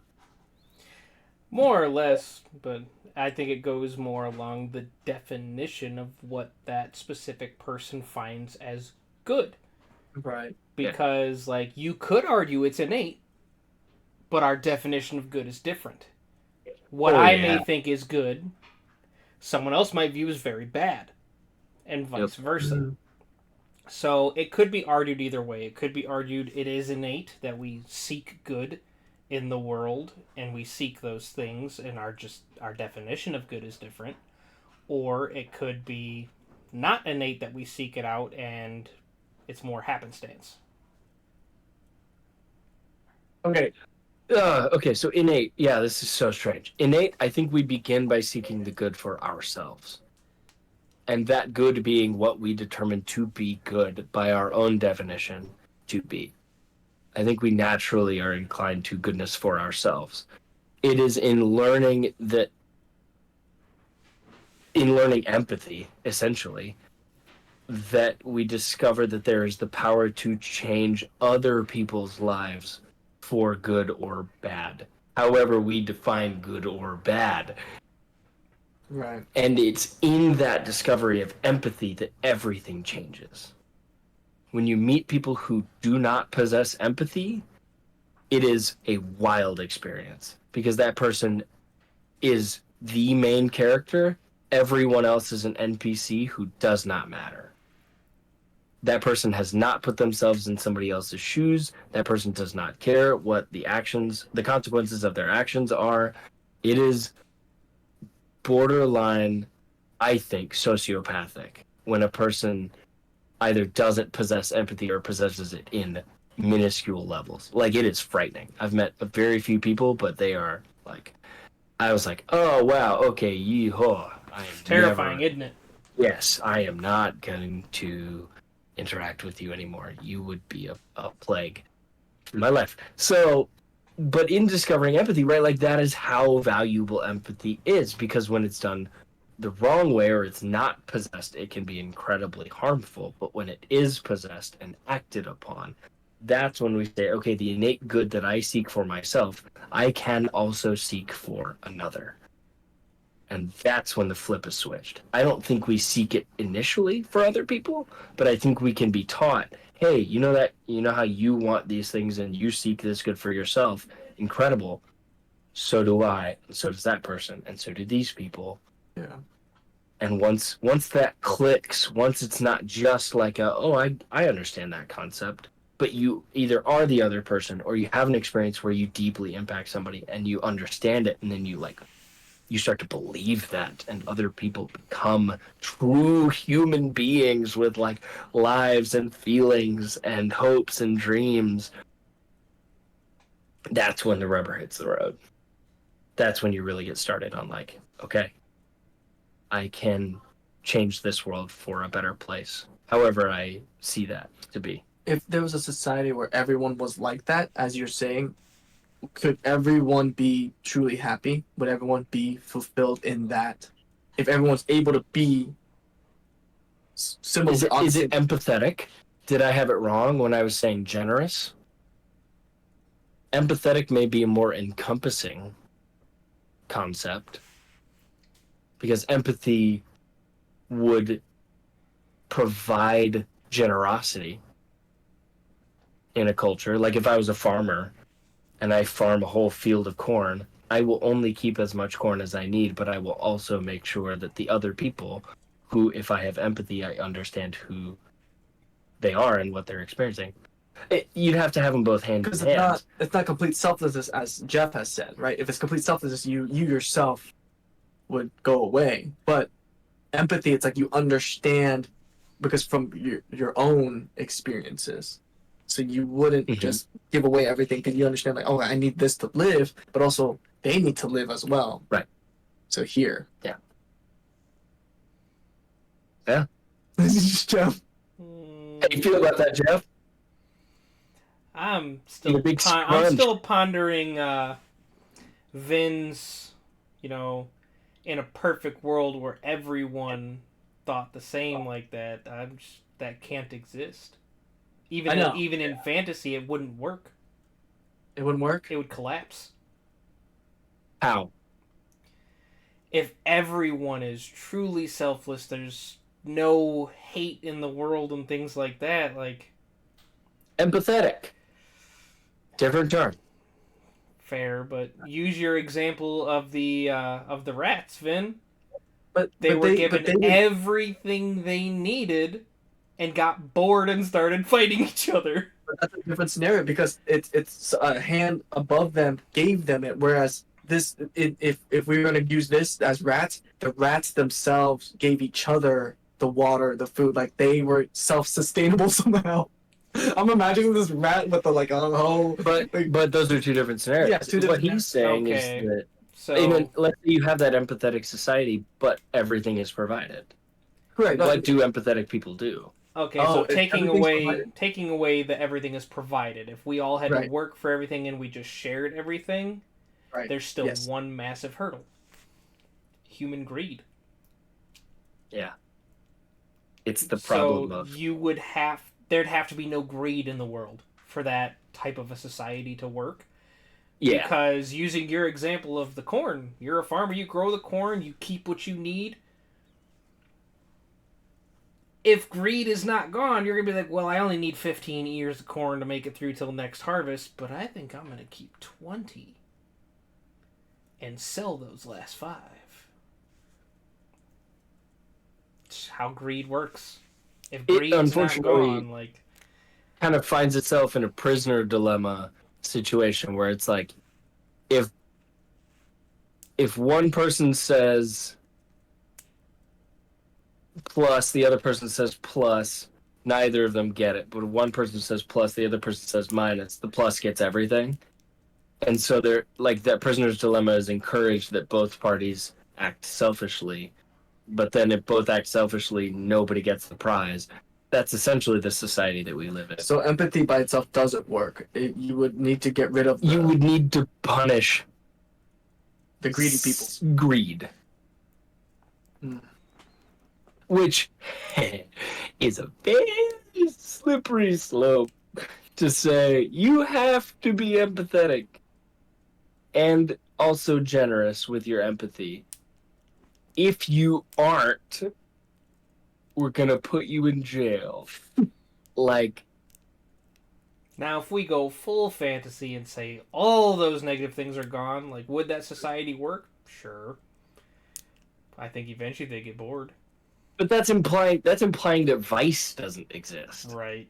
That's a perfect world where free will is not. You're robots at that point. Yeah, there's no possession of free will, which is a thing I quite like. So You like no free will? I like free will. Oh, you like free will? Come on. You like robots? Don't quote me. Don't clip me. Don't clip. You heard it here, folks. I know. This guy's into predestination. No. Yeah. No. Determinism, not great. Free will, great. Demanding generosity and empathy, not great. Not great. Okay. Well,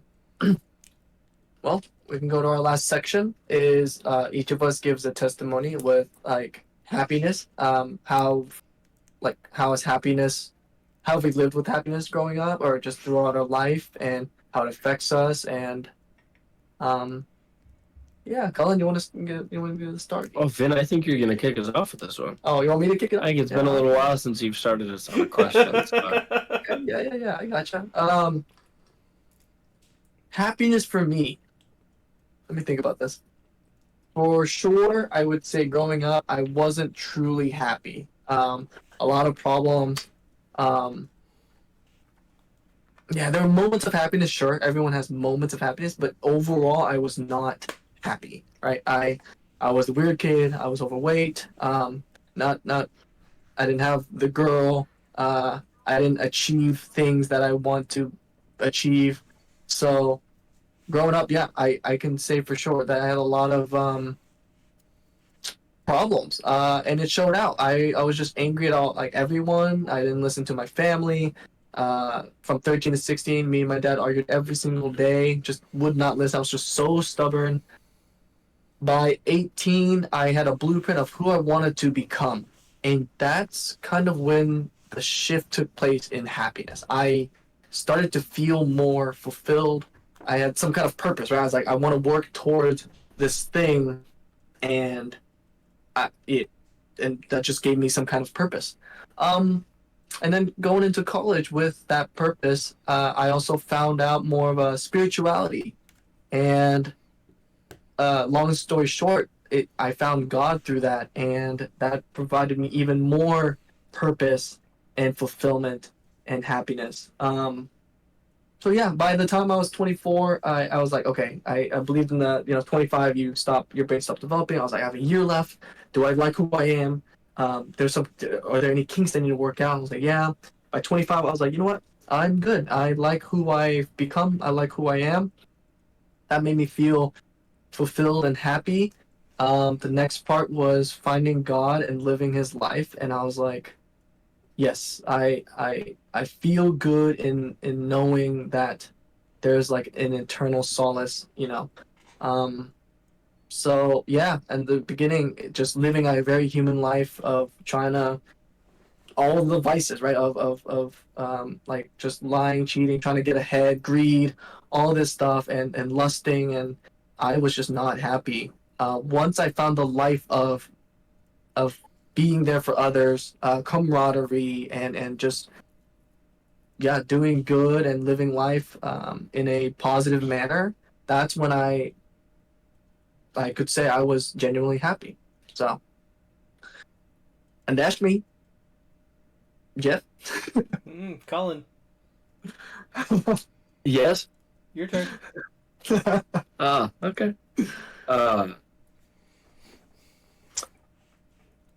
Yeah, happiness for me has been, I think, very close at hand. Um, my parents are two of the most incredible people I know. Vin can attest to their character and their personalities and who they are. My mom is pretty wacky. She's really fun and is somebody who's not afraid to be herself. Not afraid to dance out in public, not afraid to throw on a wacky hat for Worst Fest or do whatever. Like, I think for a while she dressed up as a nun to give a comedy skit for people going on retreats. Like, it was wild. But my mom is a great person, and my father was a special education teacher for 30 years and is currently working for an organization that helps individuals with intellectual and developmental disabilities, so people with special needs in the community, from kids to adult age. So both of my parents are incredible, incredible people. But one thing that they instilled in us growing up was being positive, was just having a smile, being able to enjoy life and enjoy what we're involved in, and to engage the people around us and to see them and meet them where they are. And all sorts of other lessons that I don't think I can put into words, but made me into the person that I am. Um, and as a result, all through, I mean, the running joke is that in kindergarten, my mom nicknamed me the mayor because if she had to go pick me up from school, I would go around to every single kid and give them a hug and a high five goodbye. Like, I just have always wanted to interact with people and to smile with people and to find happiness with others. And so that has been the course of my life. I did that through elementary, middle school, and high school. It allowed me to be friends with so many different people from so many different walks of life. Um, Went to seminary, discerned the priesthood for 3 years. Um, really discovered what it means to follow a calling and to find where God desires for me to go, and understanding that that is not the finish line of a race, but every step of a path along the way.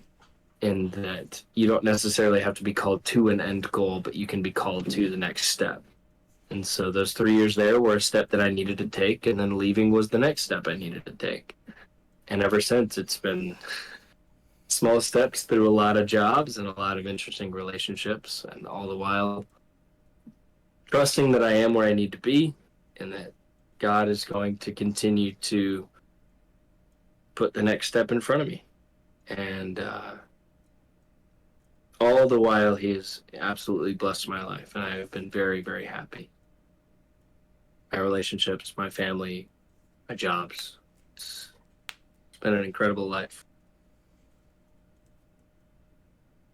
Nice. Yeah.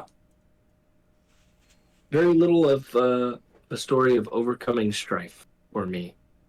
I have always deeply respected individuals who endure great difficulty and are able to overcome and come out the other side. I mean, both of you guys are great examples of that. I have not yet experienced that in my life, where I have entered into a great period of personal struggle. But I hope that one day when I do, that I'm strong enough to carry on, pursue happiness regardless. Fair enough. Yes, sir. Yeah. All right, Jeff. That's Jeffrey? where I can come in and I can say that happiness has been the uphill battle for me. Yeah. Mm. So, as I mentioned earlier, like my parents divorced when I was 2 years old. I did not grow up in a stable household. I've said it on previous episodes. I grew up never being enough. And like I said earlier tonight, I had to fight for what I have now, and I built my happiness from the ground up. Everything I have today, everything I am today, I built myself. Obviously, with some external help, like, my wife and her family, parts of my family. But, I'm me, I am who I am, and I've always been that way, and didn't give a fuck about it. In my younger years, still don't today, but Yeah. I was still bullied. Like, I just never let it bother me all that much. And yes, I had a more negative outlook back then, but as I've gotten older, it's, I try to find the joy in everything, and that's shaped me more to be a positive role model for more people in my life now. So, like, happiness was a struggle up until my mid to late 20s. And now here I am today. I have a roof over my head. I have a loving family, and I am happy where I am. Are there things Good. I wish were different? Sure. But that doesn't mean I'm not happy. Yes, sir. Okay. Well, this was the finale of the emotions chapter with happiness. Next week we will start into relationships chapter. Next week will be the start of the connections chapters, where we'll go into our friends, family, romantic partners. So we're As gonna start Cullen next week called with it, the love chapter. the love chapter. Yes. Next week we will start with friends. Jeff, you want to do the motto? Absolutely. Don't forget that we do have our Discord server. It is called The Brothers Bonfire. If you're wanting a community or a band of brothers that are going through similar things or to help you get through what you're going through, please come on by. All are welcome. Along with uploading every Wednesday, we're also streaming the podcast every Sunday at 7 p.m. So come hang out with us after the podcast. The stream is a safe space for anyone to just chill, hang out, and chat about anything. Take care, guys, and thank you, Cullen, for being our finale guest. Thank you very much, Cullen. Absolutely an honor. I had a blast. Yay. Love to do it again sometime. Is Brian the one still on? Is he still? Yep. Wow, Brian, thanks. Brian's here, Strive's here, and you're here, Vin.